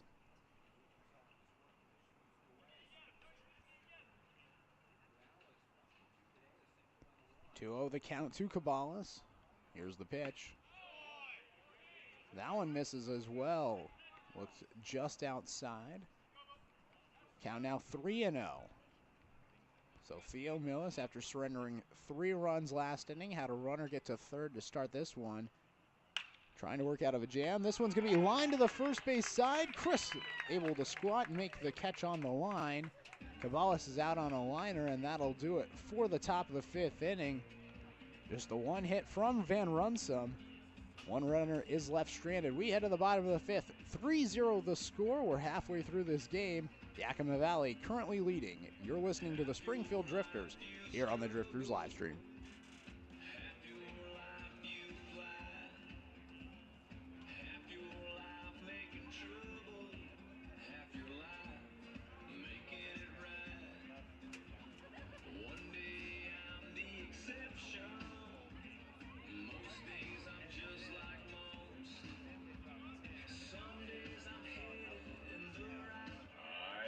It's time for the Papa's Pizza Mini Pizza Giveaway. If you're seated in Section 3, Row A, you will be receiving a coupon for a free Papa's Pizza Mini Pizza.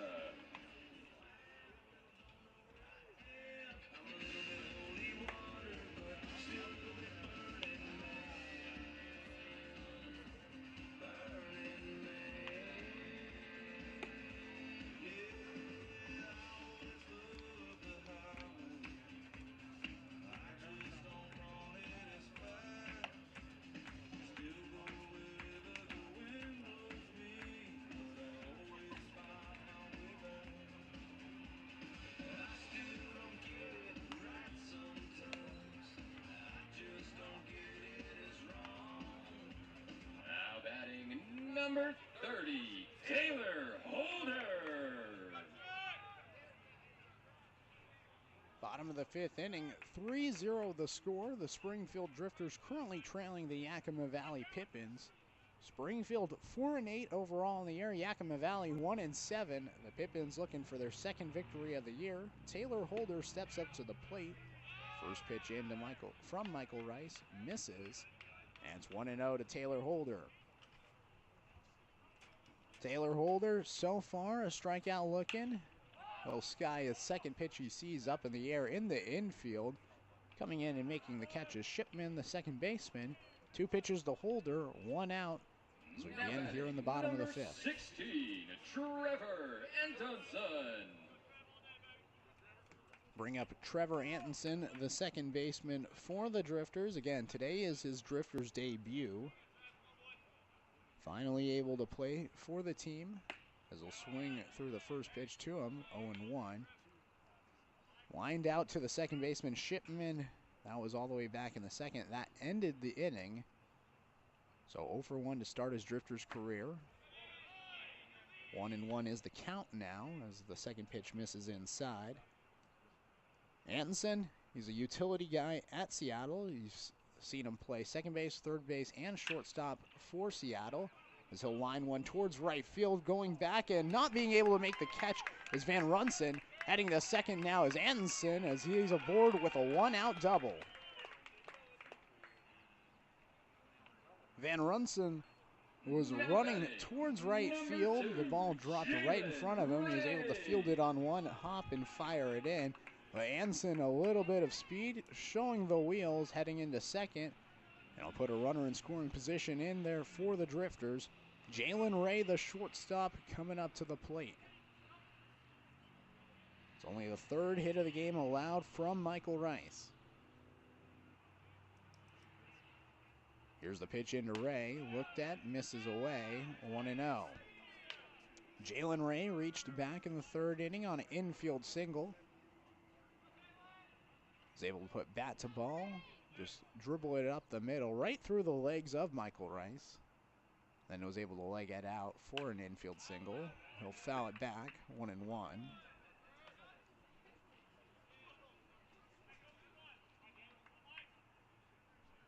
Jalen Ray, originally from Australia. Both of his parents played professional squash. Not really sure how squash is played. I'll have to ask him about that. Maybe even have to ask his parents about squash. But I think that's pretty cool. As he'll flare one out towards the right field side. Going back and making the catch over the shoulder is Simpson. Tagging from second is Antonson. He'll slide in safely to third. But it's a fly out in foul territory for Jalen Ray. 2 outs now here in the bottom of the 5th. Runner at third. 3-0 the score. Yakima Valley currently leading the Drifters.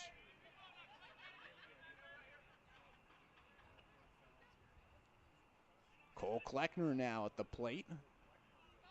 Has a chance to drive in the Drifters' first run of the game. First pitch in. He'll hit it towards the left field side, and it just goes foul.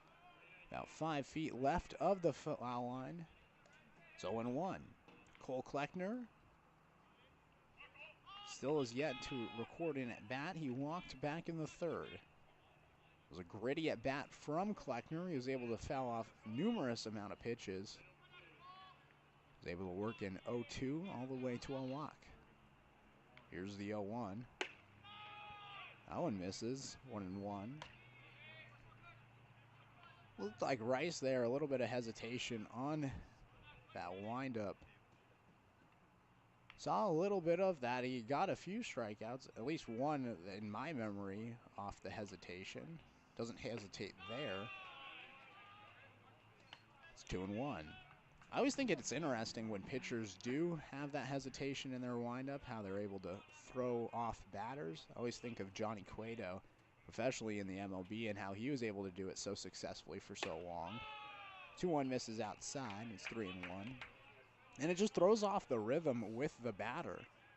When a pitcher's holding up their leg for, let's say, 3 seconds instead of 1 second, then that throws off the batter, and when they're trying to time up their swing, I think it kind of evens the ground as Kleckner's going to ground this one up the middle. It'll get through. Coming in to score now is Antonson.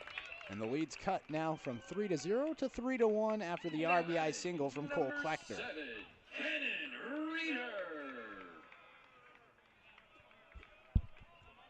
Top of the lineup now, Cannon Reader coming up to the plate. Runner at first in Kleckner. 3-1 the score. And we'll see if Kleckner decides to try to steal second base. They throw back to first. Kleckner in there safely. The Pippins thinking the same thing as I.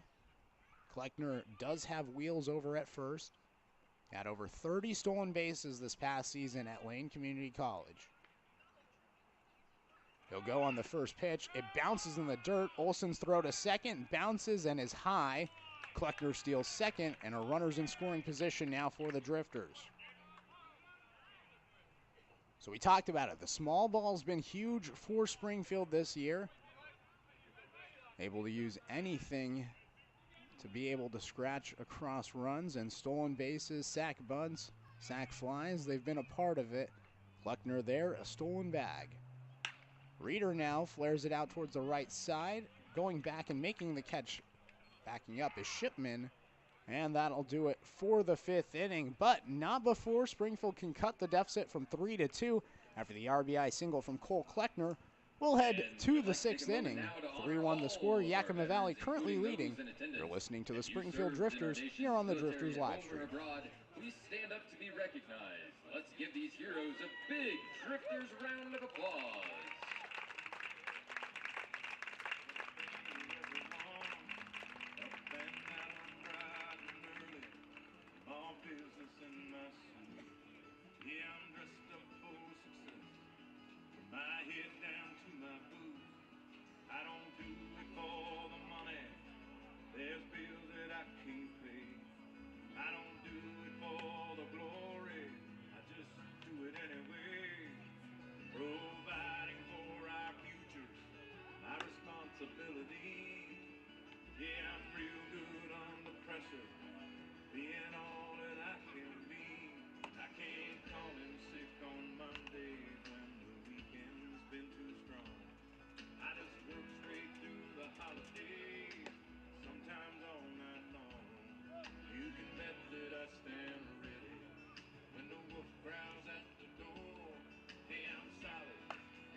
Number 7, Tyler Griggs.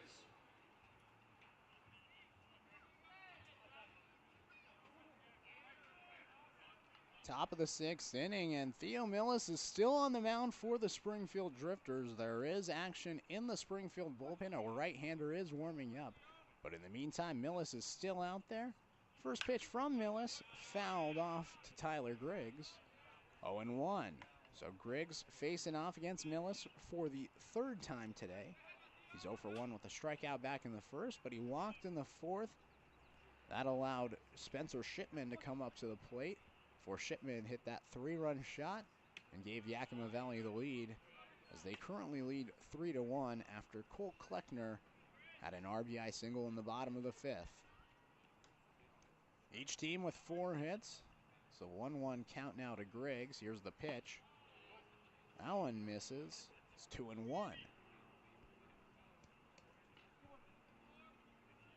Theo Millis last inning was able to bounce back. He only allowed 1 hit. It was a leadoff double to Van Runsum.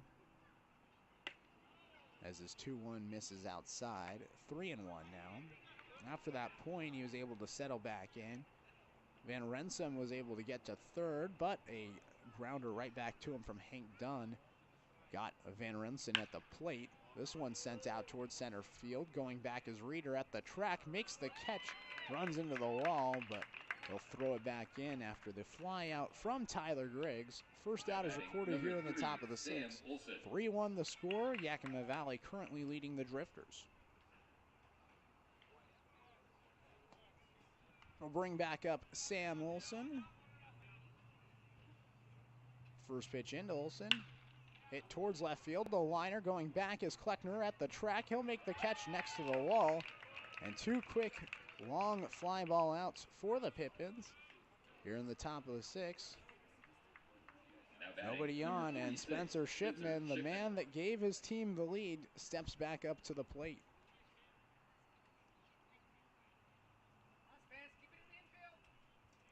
was a 2-out, 3-run bomb from Shipman, as he'll swing at the first pitch, ground it past Soper. Soper dove at third, almost made the play, but he gets through for a single, and Shipman's aboard for the second time. A 2-for-3 day for the second baseman. Soper has been really busy at the hot corner. He's had a sliding play, almost had a diving play there, just past the glove of the diving third baseman. And it brings up Liam McCollum, the DH. McCollum last time up was in the fourth, and he only saw one pitch before sending it right back up the middle on the ground. It got through for a single. It kept the inning alive for the Pippins, but no more runs came through. Checks his swing.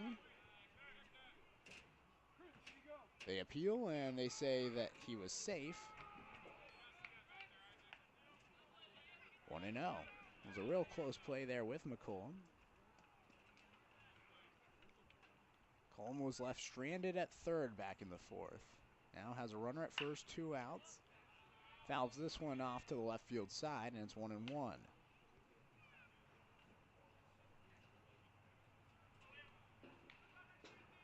Five hits so far in the game for Yakima Valley. Springfield, every game but one so far this season, they've been out hit. Here's the 1-1. Foul tipped, caught by Hayes, the catcher, and it's 1-2. Millis 1 strike away from getting out of the inning. Here's the 1-2. That one bounces in. It's 2-2. It's the longest outing so far this season for Theo Millis. He was the guy that got the opening day nod for the Drifters. He was the first ever starting pitcher in the history of the Springfield Drifters. As the 2-2 is grounded to the left side, gets through the 5-6 hole, taking a round around second, and staying there is the second baseman Shipman. So back-to-back singles, put 2 men aboard for the Pippins. They'll bring up Shane Simpson, the first baseman.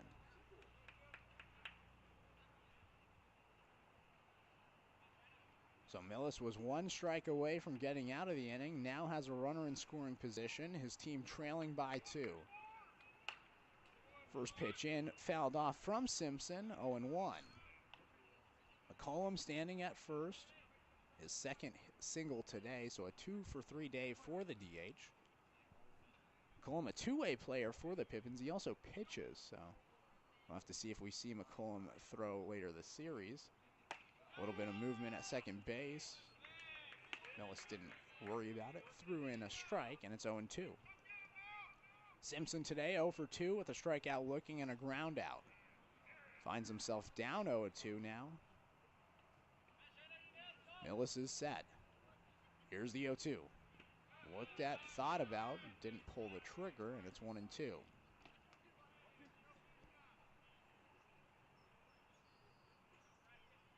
It was a 2-out hit that got the Pippins 3 runs all the way back in the fourth.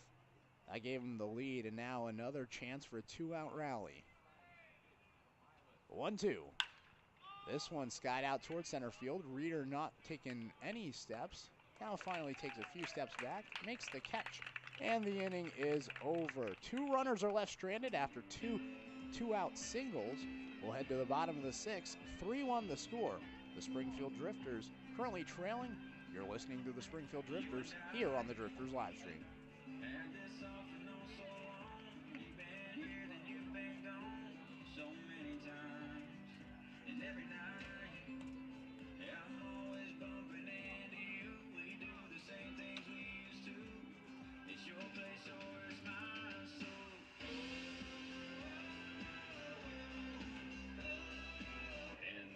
Friendly reminder that alcohol sales at all of our concession stands will cease at the end of the 7th inning. And I remind you to please drink responsibly.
Michael Spillane.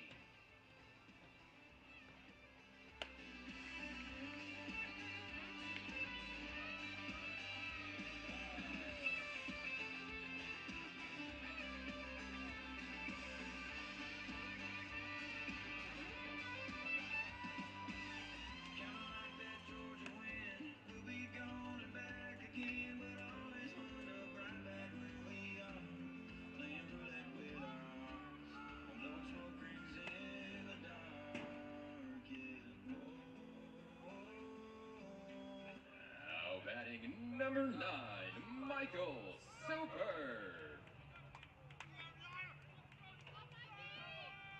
Bottom of the 6th inning, and it's a new pitcher on the mound for the Yakima Valley Pippins. It's going to be Michael Spillane, the left-hander. Just like Michael Rice, he's a UC Santa Barbara product. He'll be set to face off against Michael Soper, Ryan Hayes, and Jordan Justice. First pitch in, misses the Soper, 1-0. Final line for Michael Rice, 5 innings pitched, 4 hits, 1 earned run, 1 walk, and 5 strikeouts for Michael Rice. It was a pretty impressive day. Really, that just 1 run cost him in the 5th. Soper looks at the pitch. It's called the strike, 1-1. Michael Spillane, he's wearing number 12 for the Yakima Valley Pippins. We have another number 12 on the roster, and so it was a little bit tricky trying to figure out who was on the mound, but yes, this is Spillane. As he gets Soper to swing through a pitch, it's 1-2. Spillane, 5'10", 180 from UC Santa Barbara, from Los Gatos, California. And he gets Soper swinging right through a pitch, and that'll do it for Michael Soper. Sees 4 pitches, 3 of them are strikes. He's 0 for 3 today, and Spillane picks up his first K. It'll bring up Ryan Hayes. 1 out, bottom of the 6th.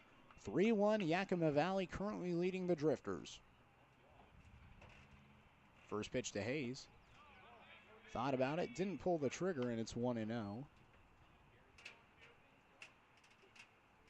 So Spillane, he was the 6th best left-hander out of California in the class of 21.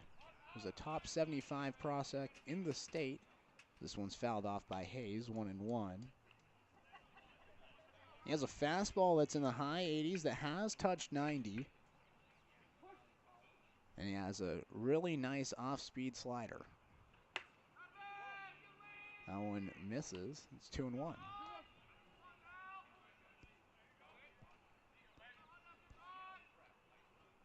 So Spillane opting to go from the Bay Area to Santa Barbara.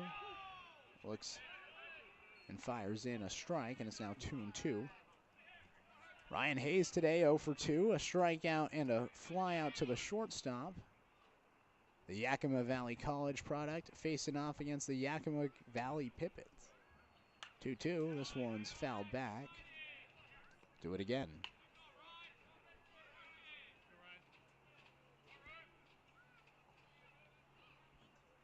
Drifters just 4 hits today. They had 2 hits last inning where they were able to bring in 1 run.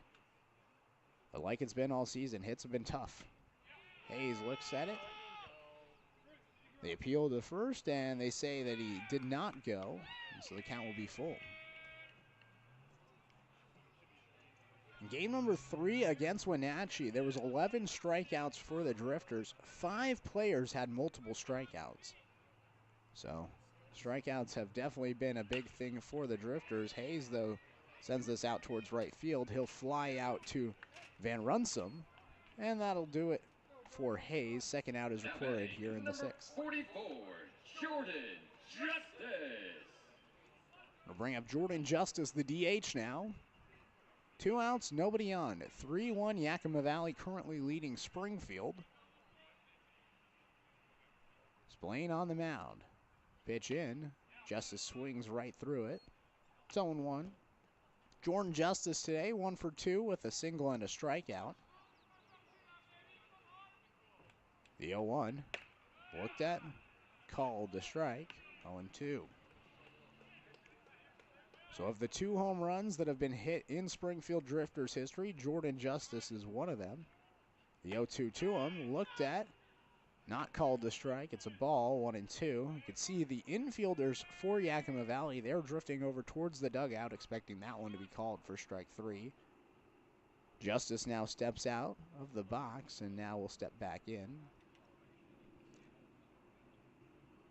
Looks down to the third base side. Mike Takamorni, the third base coach for the Drifters. Here's the 1-2. Fouls it off, and we'll see another pitch.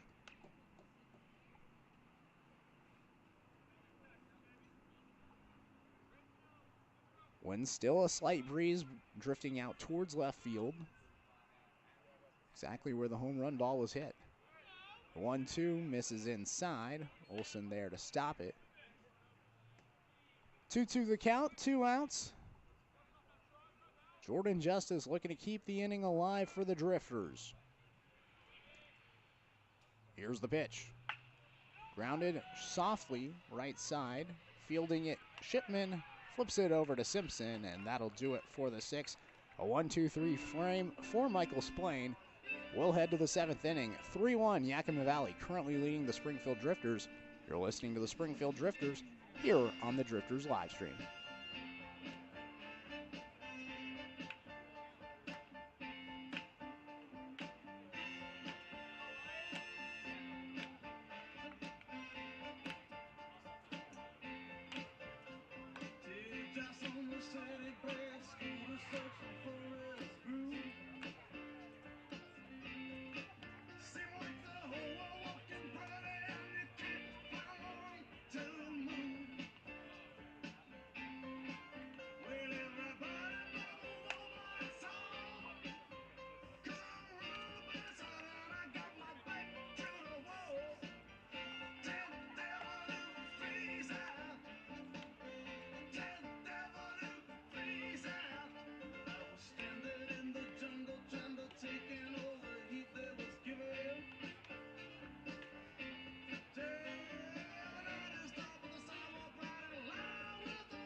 Number 24, Ryan Escobar.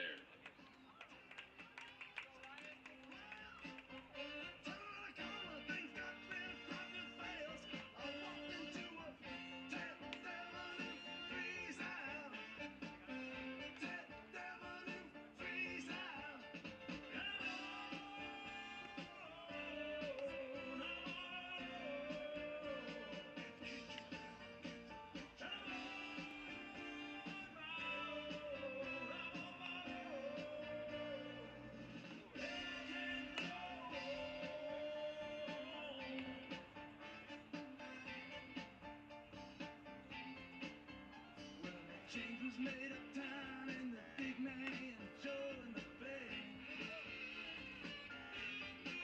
From the coastline to the city, all the little fellas wails of hell. I'm gonna sit back right easy and laugh. Well, the school and the payment plus the city in hell. Now batting number 5, Aiden Van Rinsum. Top of the 7th inning, 3-1 Yakima Valley currently leading the Springfield Drifters. It was a 3-run shot for Spencer Shipman all the way back in the 4th. That has been the difference so far, as the first pitch here in the 7th misses inside to Aiden Van Rinsum. 1-0. New pitcher on the mound for the Springfield Drifters is Ryan Escobar. He's a right-hander from Shoreline Community College. Second pitch in, Van Rinsum skies it high in the air in the infield. Jalen Ray, the shortstop, comes over, makes the catch. And the first out is recorded here in the 7th. Now batting number 20, Luke Rolliter. Ransom now 1 for 3 today. Had that double back in the 5th. Luke Rolliter now steps up to the plate. His 3rd chops at it. First pitch in, looked at. Called to strike, 0-1. Ryan Escobar, so far this year, has yet to give up a run. He's only allowed 1 hit. That was back against Bellingham on June 1st. The 0-1. Hit, foul, 0-2. So Escobar 3 1/3 innings pitched so far. 2 strikeouts, just 1 hit. In his 3rd appearance out of the bullpen. The one thing I will say about the Springfield team is the bullpen has been really, really good this year, as the 0-2 is a fastball that misses high, 1-2. Seems like the starters have done a decent enough job for Springfield. Theo Millis today, obviously throwing 6 innings, and did just allow the 3 runs on just 1 hit. And that one misses away, 2-2. Those 3 runs coming off the 1 hit from Spencer Shipman, and that was just a tough inning for Millis. It was a 1-out single, a walk. He got a strikeout to Sam Olson, almost was able to get out of it, but Shipman ended up hitting that 3-run shot. This one's grounded foul. We'll do the 2-2 again. But Millis, still 6 innings, only 3 earned runs, 6 hits given up overall. But that's a decent performance for your pitcher. Just 1 run offensively, and that's got to change for Springfield. 2-2 fouled back. And man, Rollator is really making Eskover work for this out. Top of the 7th, 3-1 Yakima Valley currently leading Springfield. 2-2 pitch. Grounded, left side, Soper charging in, fields it on the run, throws across, tough play, gets it. It was a bang-bang play at first. Rollator just a half step too late. 2nd out is recorded. Nobody on here in the top of the 7th. Now batting number 1, Hank Dunn.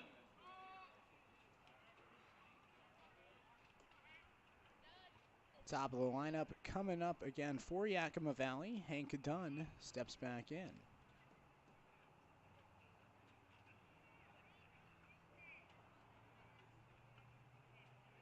Here's the windup from Eskover. The pitch.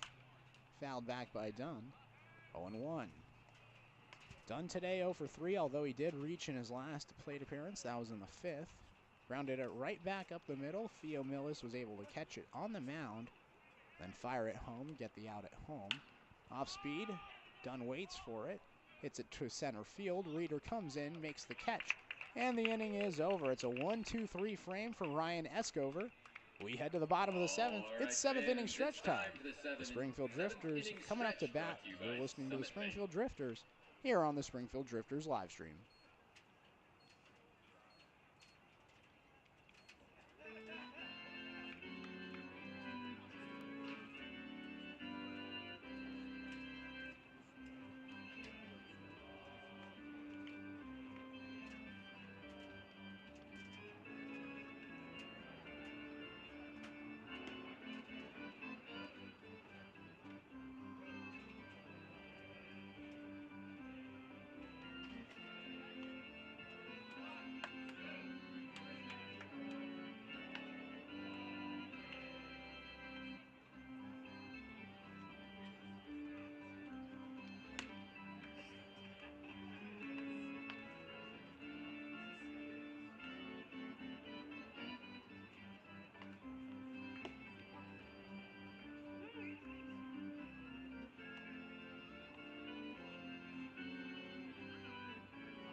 Thank you, Summit Bank, for sponsoring the 7th inning stretch. Summit Bank, big bang thinking, but small bank feeling for Oregon's business bank of choice.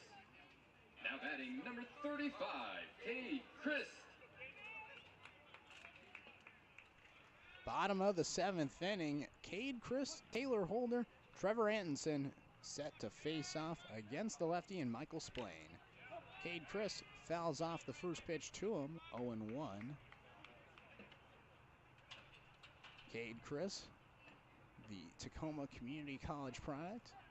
The local kid went to Thurston High School, 3-time state champion there, 2-time state champion quarterback for the Thurston Colts. Probably was going to be a 4-time state champion at Thurston, but their baseball season was canceled in the middle of his senior year. The 0-1 misses, and it's 1-1. So Christie had to settle for a 3-time state champion, once in basketball, twice in football. Still a high school legend for the Thurston Colts. On misses, and it's 2-1. I think Olsen, the catcher, was a little caught off guard right there. He hesitated for a second, thinking that one was going to be called a strike. Nonetheless, it's a ball, the 2-1. Chris swings right through, and it's 2-2. So right here at the plate, you get a couple of local products. Sam Olsen from Sheldon High School, and then Cade Chris from Thurston High School. Love to see the South Willamette Valley represented here in the WCL. 2-2, fouled off by Chris. We'll do it again. I think that's what's great about the Springfield Drifters coming to play here, is that you're having a team in the South Willamette Valley. Beforehand, the closest team was the Corvallis Knights, and now having a team in Springfield, you get all the Eugene Springfield kids coming around. Chris is going to ground this to the shortstop. Caballas throws across, and Chris is out. See, Chris is upset as he'll head back to the dugout. Nonetheless, first out is recorded here in the 7th.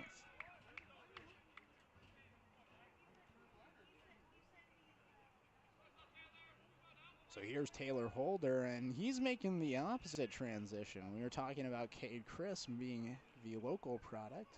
First pitch into Holder, swings right through. 0-1. Taylor Holder, he's from Corvallis, Oregon, and so he's making the opposite journey. Instead of being a local kid playing for the local team, he's from Corvallis and playing for the rival team, you could say. The 0-1 misses. It's 1-1. You could say the rival team. I think that Corvallis is going to be the Springfield rival, although they haven't played yet, so I don't know how you could say it's a rivalry. The 1-1 swung right through. It's 1-2. Nonetheless, I'll say it's a rivalry, even though the Corvallis Knights have been really nice to us here in Springfield and have helped us get the show on the road. 1-2, swung on and missed. Taylor Holder goes right through it, his second strikeout today. Michael Splain picks up his second strikeout in relief, and he'll put Trevor Anson at the plate with 2 outs in the inning. Nobody on his team, trailing 3-1.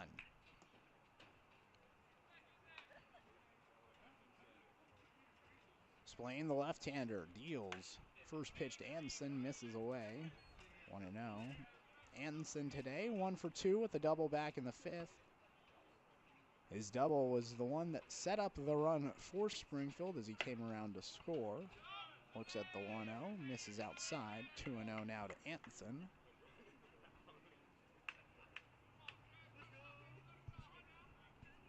Anson looks into the pitcher.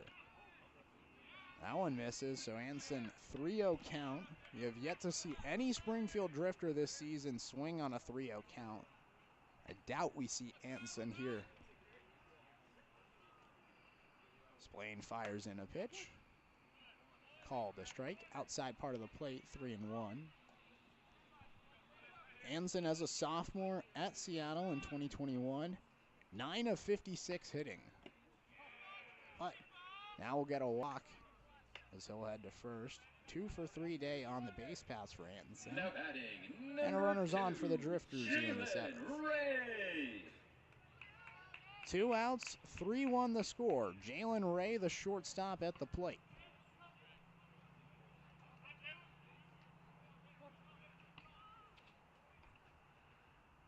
Splain comes set. Here's the pitch. That one misses outside, 1-0. Jalen Ray in his Drifters debut, 1 for 2 with the infield single back in the 3rd.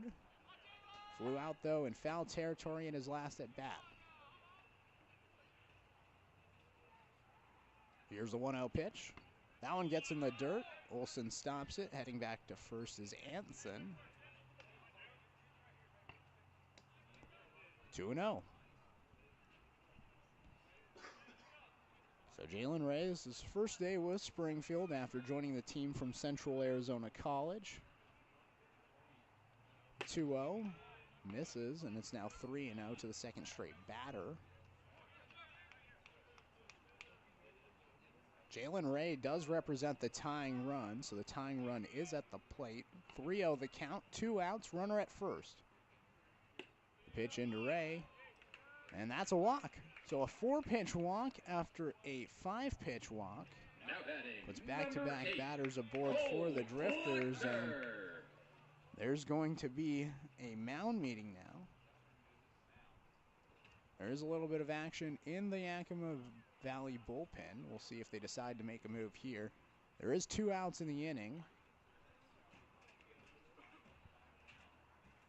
Looks like based on the way that the pitcher in the bullpen's warming up, it looks like he's going to stay in the bullpen, and he is. Splain still on the mound, breaks even, and he'll try to get out of this inning himself.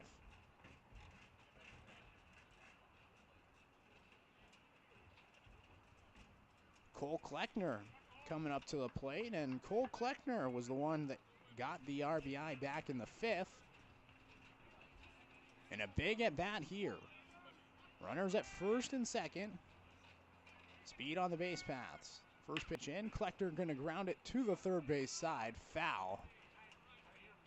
And that was almost a smart heads-up play by Cole Kleckner. The third baseman, Griggs, was playing well off the third base line. Kleckner, it looked like, just tried to slap that one down the line. Him and Ray and Anderson would have been running for a while. Instead, it's just a foul ball, and it's 0-1.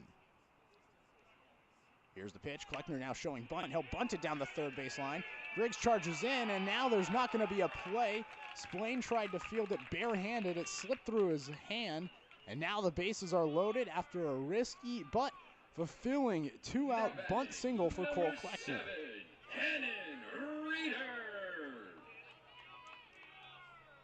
Bases are loaded now for Cannon Reeder. It's the 5th hit of the game for the Springfield Drifters. And again, it's the small ball. Bunt singles for Springfield. Now can they execute? 2 outs, Cannon Reeder. So far today, 0 for 3, but looking to change his luck. Splain steps off, and now he's going to want to talk things over with Sam Olson. Wind continues to be just a breeze towards left field. Cannon Reeder at the beginning of the season was able to have a few big hits for Springfield. Got to think about the Cowlitz series where he had a 2 RBI double that put Springfield ahead 7-5 in the bottom of the 6th.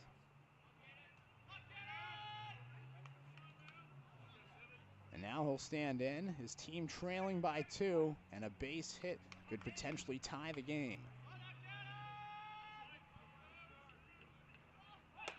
Splain fires. This one misses outside, 1-0. Trevor Anderson standing at third, Jalen Ray at second, Cole Kleckner at first. Really, in having Cannon Reeder at the plate, I think these are the 4 fastest guys you could have on the field if you're Springfield. 1-0 the count. Splain comes set. Here's the pitch. Reeder fouls it off. 1-1. Michael Splain last inning came in, had a strikeout, a flyout, and a groundout. It was a 1-2-3 inning for him. He got the first 2 outs to start here in the 7th, a groundout and a strikeout.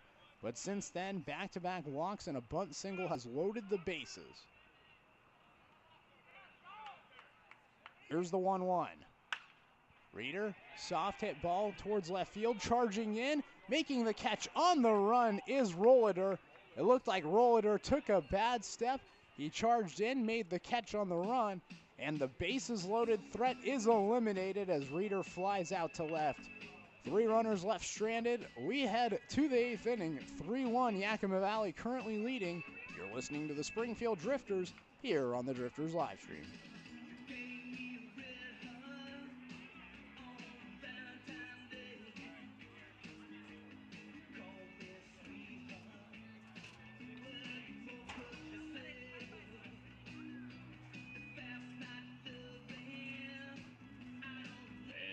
Take one last opportunity tonight to draw your attention to the outfield fence in recognition of the sponsors and donors making the 2022 Drifters inaugural season possible. Their contributions to the 2022 season are greatly appreciated.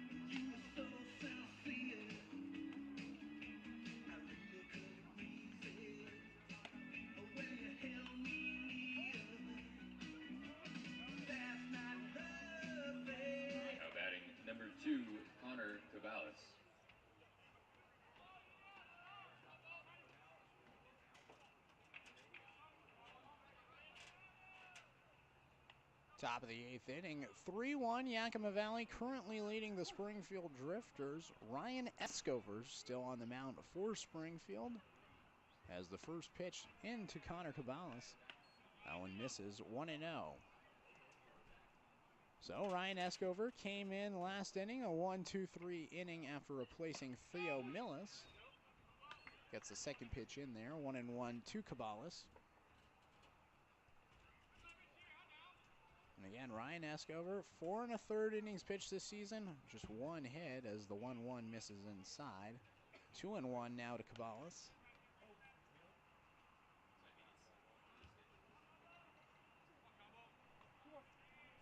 Cabales today, 1 for 3 with a single back in the 4th. That single sparked a rally for Yakima Valley. They were able to get the 3 runs. Cabales skies this out to Holder in right field. He'll make the catch, and the first out is recorded here in the 8th.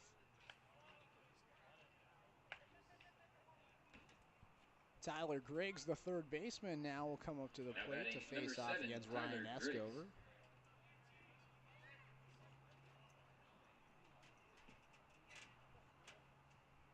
Griggs today, 0 for 2, but reached back in the 4th.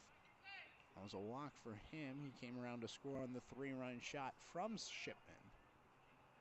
First pitch into Griggs. He'll hit this one foul out of play. 0-1. Ryan Escover had a really great spring at Shoreline Community College, but in the last non-conference game of the season, he had a pickoff move back to first. He suffered a partial tear in his meniscus on the play and had to miss a little bit of time as the 0-1 misses, and it's 1-1. He had to battle back from that injury, and since coming back, he's looked pretty stellar.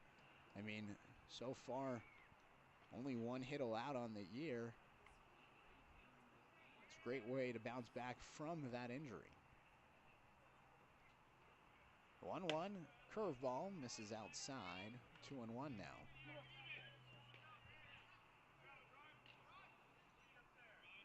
(3-1) Yakima Valley currently leading, 1 out, top of the 8th. Here's the 2-1 pitch. Griggs skies it out of play. 2-2 now. Yeah, and Springfield coming into this game, 4-8 overall on the year. Yakima Valley 1-7. Yakima Valley, their only win coming against Walla Walla back on June 8th. That was 6 days ago. 2-2, swing and a miss on a ball in the dirt.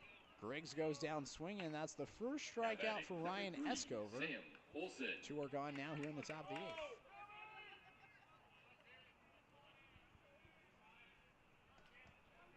Bring up Sam Olson now, the catcher. Olson today 0 for 3. Olson looks at the first pitch. It's in there, a strike, 0-1. Me and Sam Olson go back a little bit. One of the first games I ever covered at the University of Oregon, Sam Olson was the catcher for the Ducks, and I actually got to interview him. The 0-1 in there for a strike. Olson swings right through it. It's 0-2. Olson had hit a home run against his former team, San Jose State. Asked him about it. He said, "I don't know, bro." That was his response to me, and that was one of the first interactions I had as a young journalist. This one's fouled off. Stay alive. Nonetheless, that interview that I had with Sam Olson has definitely stuck with me. Definitely a memory that I remember. Now it feels like it's full circle. Now I'm getting to broadcast for him here in the WCL. The 0-2, Olson fouls it back and he'll stay alive.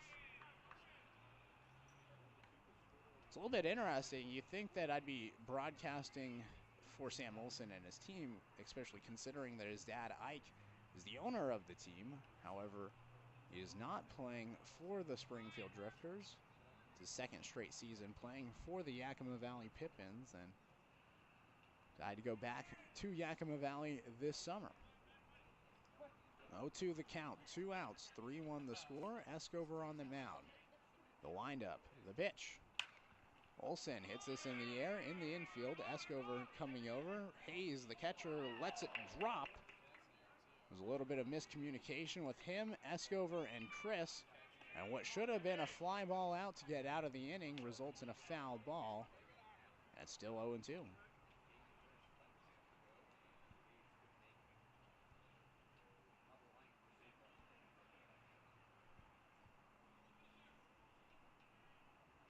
Sun beginning to set a little bit here in Springfield. It's been a relatively quick game so far. We haven't reached the 2-hour threshold yet, but we're almost out of the top of the 8th. And it's only been an hour and 54 minutes. The 0-2 misses inside, and it's 1-2 now to Sam Olsen. So Sam Olsen originally went to San Jose State, then went to the University of Oregon, now looking for a new home. The 1-2. This one's hit out towards right field. Holder over. He'll make the catch, and the inning is over. Escover comes in for another 1-2-3 frame. We'll head to the bottom of the 8th. The Drifters trailing by 2. You're listening to the Springfield Drifters here on the Springfield Drifters live stream. You're on the couch, blowing up my phone. You don't want to come out, but you don't want to be alone. It don't take but two to have a little soiree. If you're in the mood, sit tight right where you are, babe, 'cause I'll be at your door.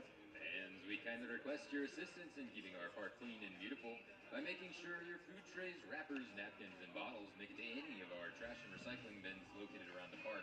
Your help with this is greatly appreciated. We'll wake up all the neighbors till the whole block hates us, and the cops show up, try to shut us down. If you're gonna be a homebody, we're gonna have a house party. If you wanna be a homebody, we're gonna have a house party. Throw a neon t-shirt over the lampshade. I'll take the furniture, slide it out of the way. Shaking the floor, rattling the roof. We'll go to town right there in your living room. Let's have a house party. We don't need nobody to. Your attention, please. Now pitching for the Pippins, number 44, Blake Leverton.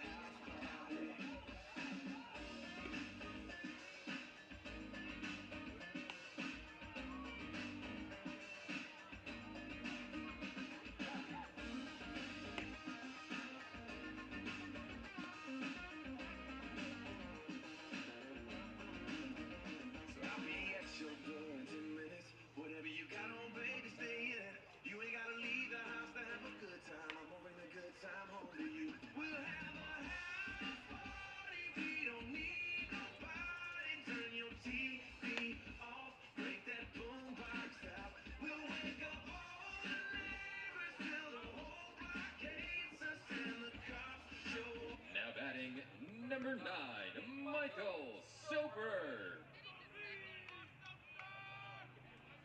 Bottom of the 8th inning, a new pitcher on the mound for the Yakima Valley Pippins. It's going to be Blake Leverton, the right-hander from Yakima, Washington. He goes to Seattle University, and he's playing for his hometown Pippins. He's set to face off against 2, 3, and 4, the meat of the order for the Springfield Drifters.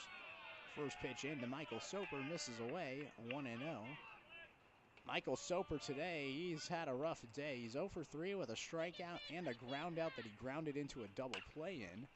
He'll foul off the 1-0, and it's now 1-1. Leverton making his 3rd appearance of the year with Yakima Valley. He's 0 for 1 with a 9.00 ERA. He's given up 2 runs in each of his 2 outings. Both of his outings, he's gone 2 innings and given up those 2 runs in each. Soper swings right through it, and it's 1-2 now to the third baseman. 5 hits so far in the game for Springfield as they're getting out hit 6-5. They were out hit by 19 to Wenatchee last series. The 1-2 to Soper. Swing and a miss well in front of that one. Soper goes down swinging for the second straight at bat. Leverton picks up his first strikeout. And it'll bring up Ryan Hayes. 1 out, nobody on. 3-1, Yakima Valley currently leading. First pitch to Hayes, curveball, misses. 1-0. Leverton, when he was back in high school at Yakima, 4-0 with a 1.75 ERA. Has a pitch miss inside to Hayes, 2-0.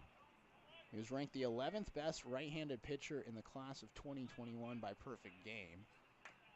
And he's back playing for the Pippins, his hometown team, and you go, that's got to feel good. This one's fouled off by Hayes, 2-1. Won a district championship at West Valley High School in Yakima. So a district champion, now hoping to be a WCL champion someday. His team, though, 1-7 on the year. They have work to do. The 2-1. Hayes hits this in the air. High towards right field. Van Runsum runs in. Scratch that. That's Simpson, the first baseman, making the catch. And that'll do it for Hayes. 44, Hayes is now 0 for 4 today. Second out recorded here in the bottom of the 8th, and here's Jordan Justice, the DH.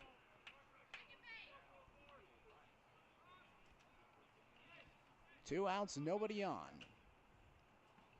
First pitch to Justice. He'll hit it towards center field. Dunn on the run, makes the catch, and the inning is over. 1, 2, 3, 4. Blake Leverton in his first outing. We head to the 9th. 3-1 the score. You're listening to the Springfield Drifters here on the Drifters live stream.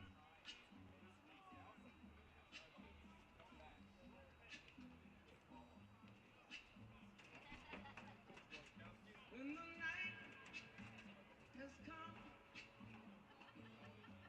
and the land is dark and the moon is the only light we'll see. No, I won't be afraid. Oh, I won't. Fans, make sure to subscribe to the Chronicle today to follow your Springfield Drifters all season long. The Chronicle, serving Springfield, Cresswell, Cottage Grove, Pleasant Hill with hyper-local news and information. Please visit their website at chronicle1909.com or keep an eye out for copies at select local stores. Stand by me, stand by me. If the sky that we look upon should tumble and fall, or the mountain should crumble to the sea, I won't cry, no, I won't sit up. Now pitching for the Drifters, number 6, Trevor Hammond.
Now batting, number 46, Spencer Shipman.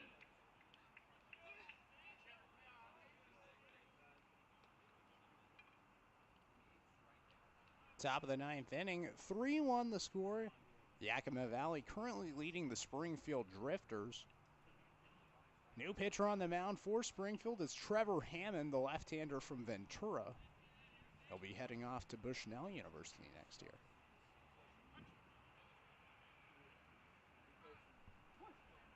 Spencer Shipman up to the plate now. And he's been the big difference in this game as the first pitch to him misses 1-0. Shipman back in the fourth. 3-run home run right over the left field wall. That gave his team a 3-0 lead, and they lead 3-1 right now. He'll foul off a pitch, and it's now 1-1.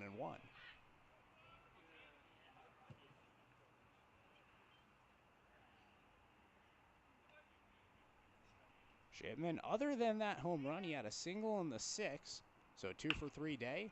He'll ground one softly to the first base side. Chris fields it, taps on first, make it a 2 for 4 day for Shipman.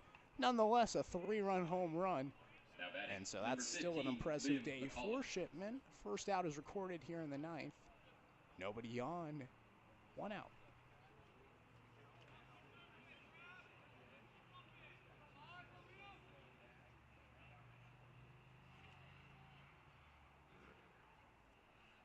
Now to the plate, Liam McCollum, the DH. He has a 2 for 3 day with 2 singles.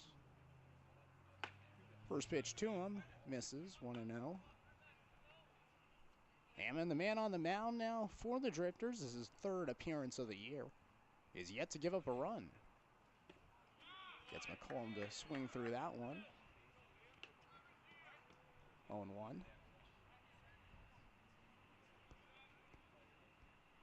He's only given up 3 hits in 3 innings. The 0-1 now misses, 1-1. But mentioned it, Hammond going off to Bushnell University next year. I think that's a cool thing, having Tommy Richards as the coach of the Drifters, as this one is foul tipped into the glove of Hayes, and it's now 1-2. I think it's cool because you'll get these Bushnell guys who are NAIA guys coming and playing for the Springfield Drifters in the WCL, as now Hammond picks up his first strikeout. McCollum goes down swinging for the first time today. 2 are gone now here in the top of the ninth.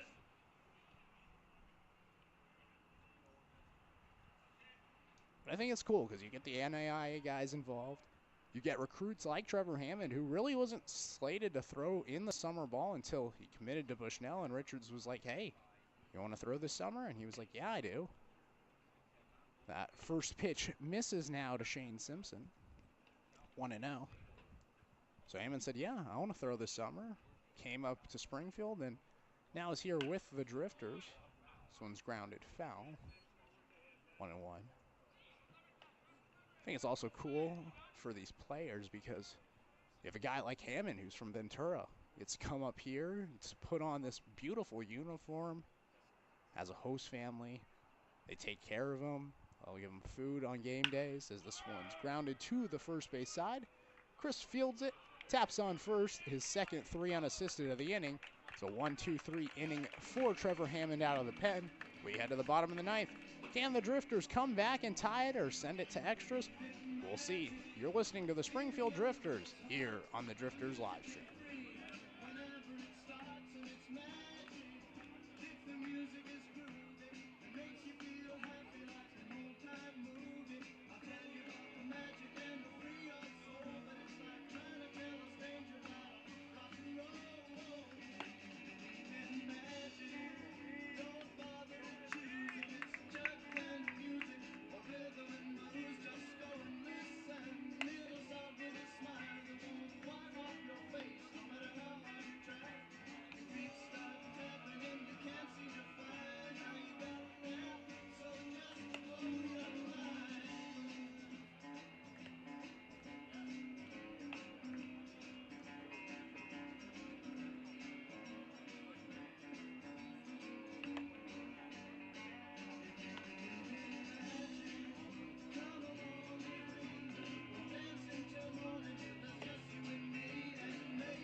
Number 35, K. Christ.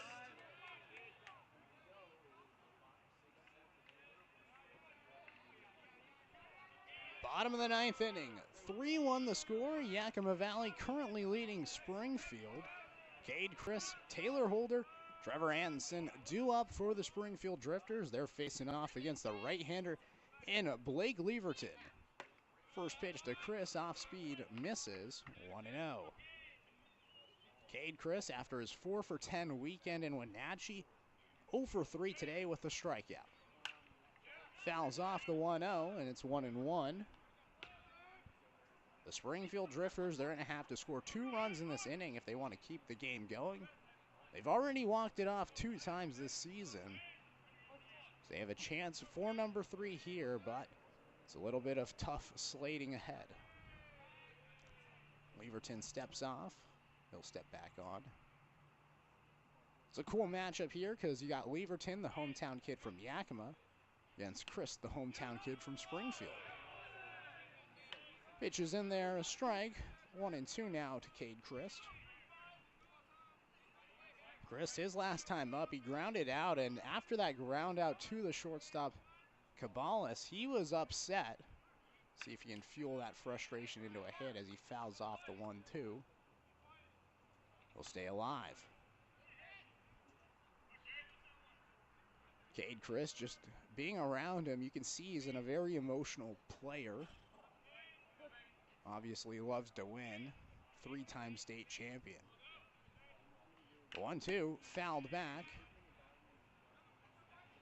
And he'll stay alive.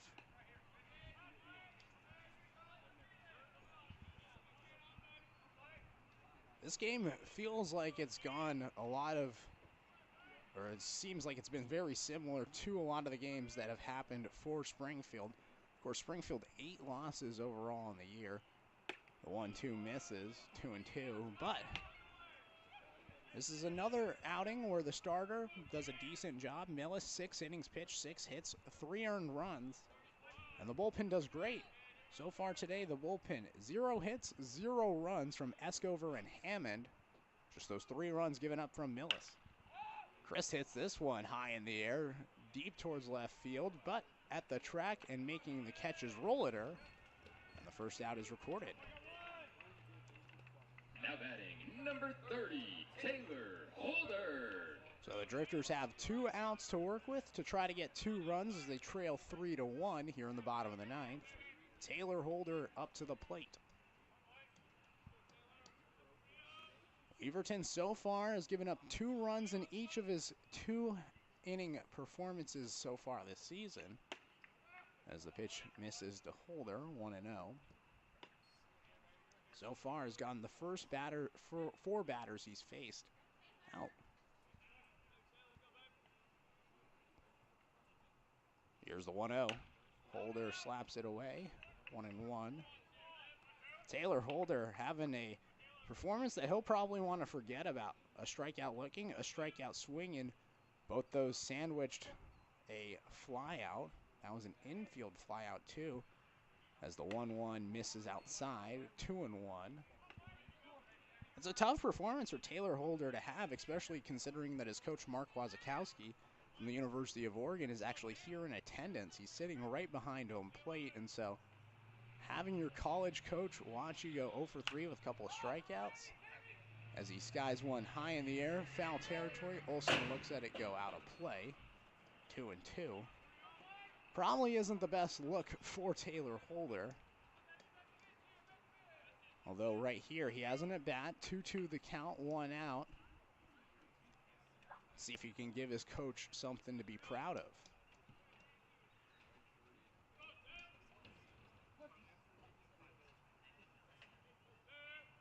The wind has absolutely stopped. The flag in center field blowing straight down. Here's the 2-2. This is outside. Holder a good eye. And the count is full.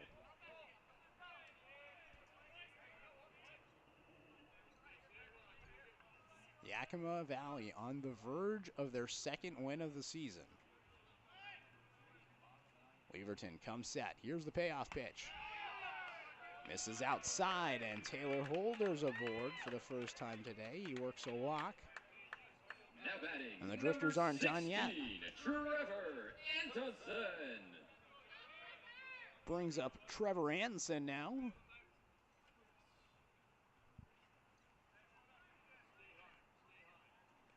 Anson 1 for 2 today, although he has reached base safely and back-to-back at bats. Had a walk in the 7th and a double back in the 5th.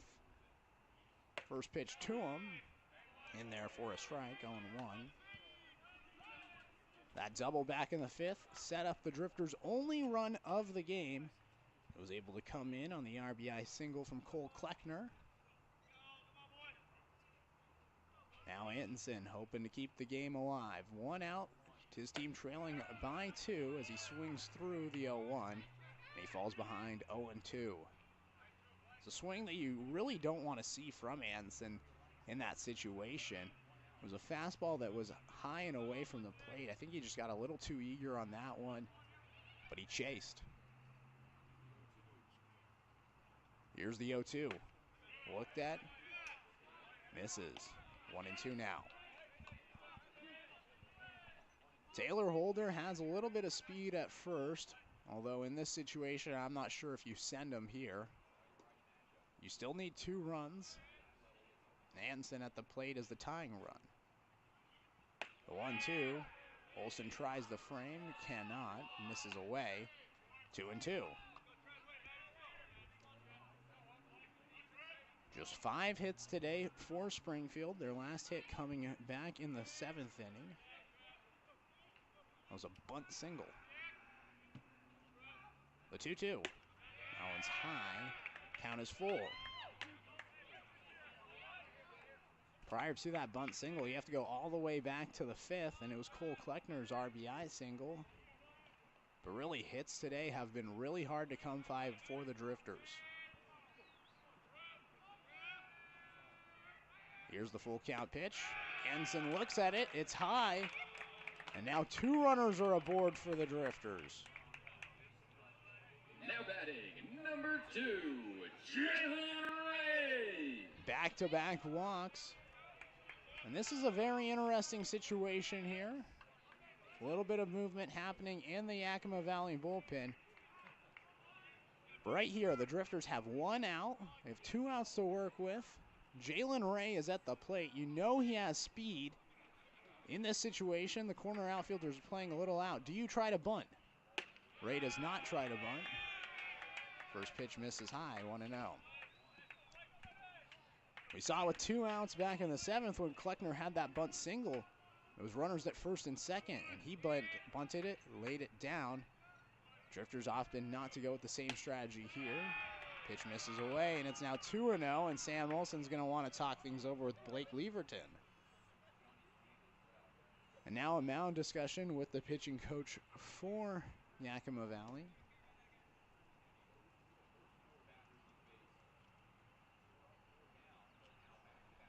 I think this is a very interesting situation because you do have Ray and the speed. I think in this situation, if it was me and I was the coach, I would maybe lay down the bunt and try to have both the tying run, the tying run in scoring position. But the way that Leverton's been throwing the ball, maybe you don't drop down the bunt here. You just try to ride out this at bat after back-to-back walks. And we'll see. Drifters currently trailing 3-1. Bottom of the 9th inning, 1 out. Leverton trying to get out of the jam. The 2-0. This is 3-0 the count now to Jalen Ray. The Drifters have been a team of comebacks this season. Right now they're trailing by 2 in the 9th inning. We'll see. The 3-0 in there for a strike. 3-1. Didn't think that Ray was going to be swinging onto the 3-0. Not even sure if he'll lift the bat off his shoulder here on the 3-1. Here's the pitch. He does lift the bat, but he'll foul it away, and the count is full. Leverton able to battle back. 3-2 the count, 1 out, 2 runners on. Taylor Holder standing at second, Trevor Antonsen at first. Jalen Ray at the plate. It's 1 for 2 today. Here's the payoff pitch. Ray grounds it towards the right side. Shipman comes over, throws it to first. That's his only play.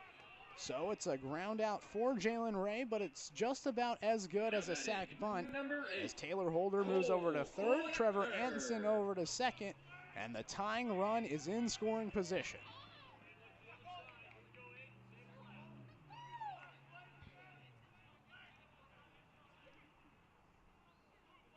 Up to the plate, Cole Kleckner, who's the only player on the Drifters that has not gotten out today. Swings at the first pitch, fouls it off, 0-1. Kleckner has reached base safely in all 3 of his at-bats. He walked back in the 3rd, had a hit and stolen base back in the 5th, and he had a single in the 7th. His biggest hit would be right here in the bottom of the 9th. The 0-1 misses outside, and it's 1-1. If you're Leverton, you can pitch a little cautiously to Kleckner. First base is open. Here's the 1-1. Kleckner slaps it foul, out of play, 1-2. Drifters are down to their final strike. Blake Leverton trying to get Yakima Valley their 2nd win of the season. Kleckner had the RBI back in the 5th on a single. Can he do it again?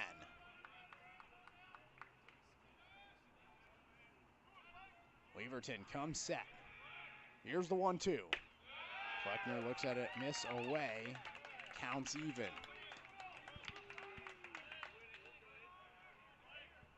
Leverton has yet to give up a hit, but back-to-back walks in this inning has put 2 men aboard, and it's giving Springfield a chance. Here's the 2-2. Kleckner bloops it towards left field, coming in and making the catcher's roll-hitter, and that'll do it for this one. Yakima Valley comes down to Springfield, and it's a 3-run home run from Spencer Shipman that gives the Pippins their 2nd win of the season. 3-1, a series opening victory for the Pippins on the road. And it was just that one 3-run shot for Spencer Shipman. That was the big difference. Theo Millis was the starter today for Springfield. He threw 6 innings, gave up 6 hits, 3 earned runs, and those 3 earned runs came in the 4th after Connor Cabales hit a single. Tyler Griggs walked. Sam Olson struck out. That made it 2 outs in the 4th before Shipman came up, sent the ball just over the left field wall, and that 3-run shot was the difference. The Springfield Drifters, they had a run in the bottom of the 5th, an RBI single for Cole Kleckner, but Kleckner came up, had 2 runners in scoring position in the 9th, couldn't get the single, and that'll do it for us here on the first night. The bullpen was really, really great for Springfield. Ryan Eskover, 2 innings pitched, 0 hits. Trevor Hammond, 1 inning pitched, 0 hits. So the bullpen hitless for 3 innings, and that feels like this has been the story this season for the Springfield Drifters. Their starters have a decent performance. I would say this is a quality start for Theo Millis, as he only gave up just that 1 big home run and had those 4 strikeouts. But the bullpen comes in, they do a great job in the back end, just offensively. They can't get it done. Only 5 hits today for Springfield, and 2 of those 5 hits were Cole Kleckner. One of those 5 hits was a bunt single, and so really just scattered hitting for Springfield. That's been the story this season as they drop the opening game to the Yakima Valley Pippins. Yakima Valley, they improved to 2-7 overall in the year.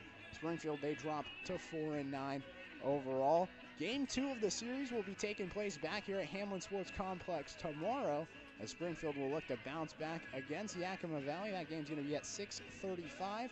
Live stream starting at 6:15 here on the Springfield Drifters live stream. It's been a pleasure for us here at Hamlin Sports Complex. I've been Knight Uretsky. We'll see you guys tomorrow for the Springfield Drifters versus Yakima Valley Pippins for Game 2 of this 3-game midweek series.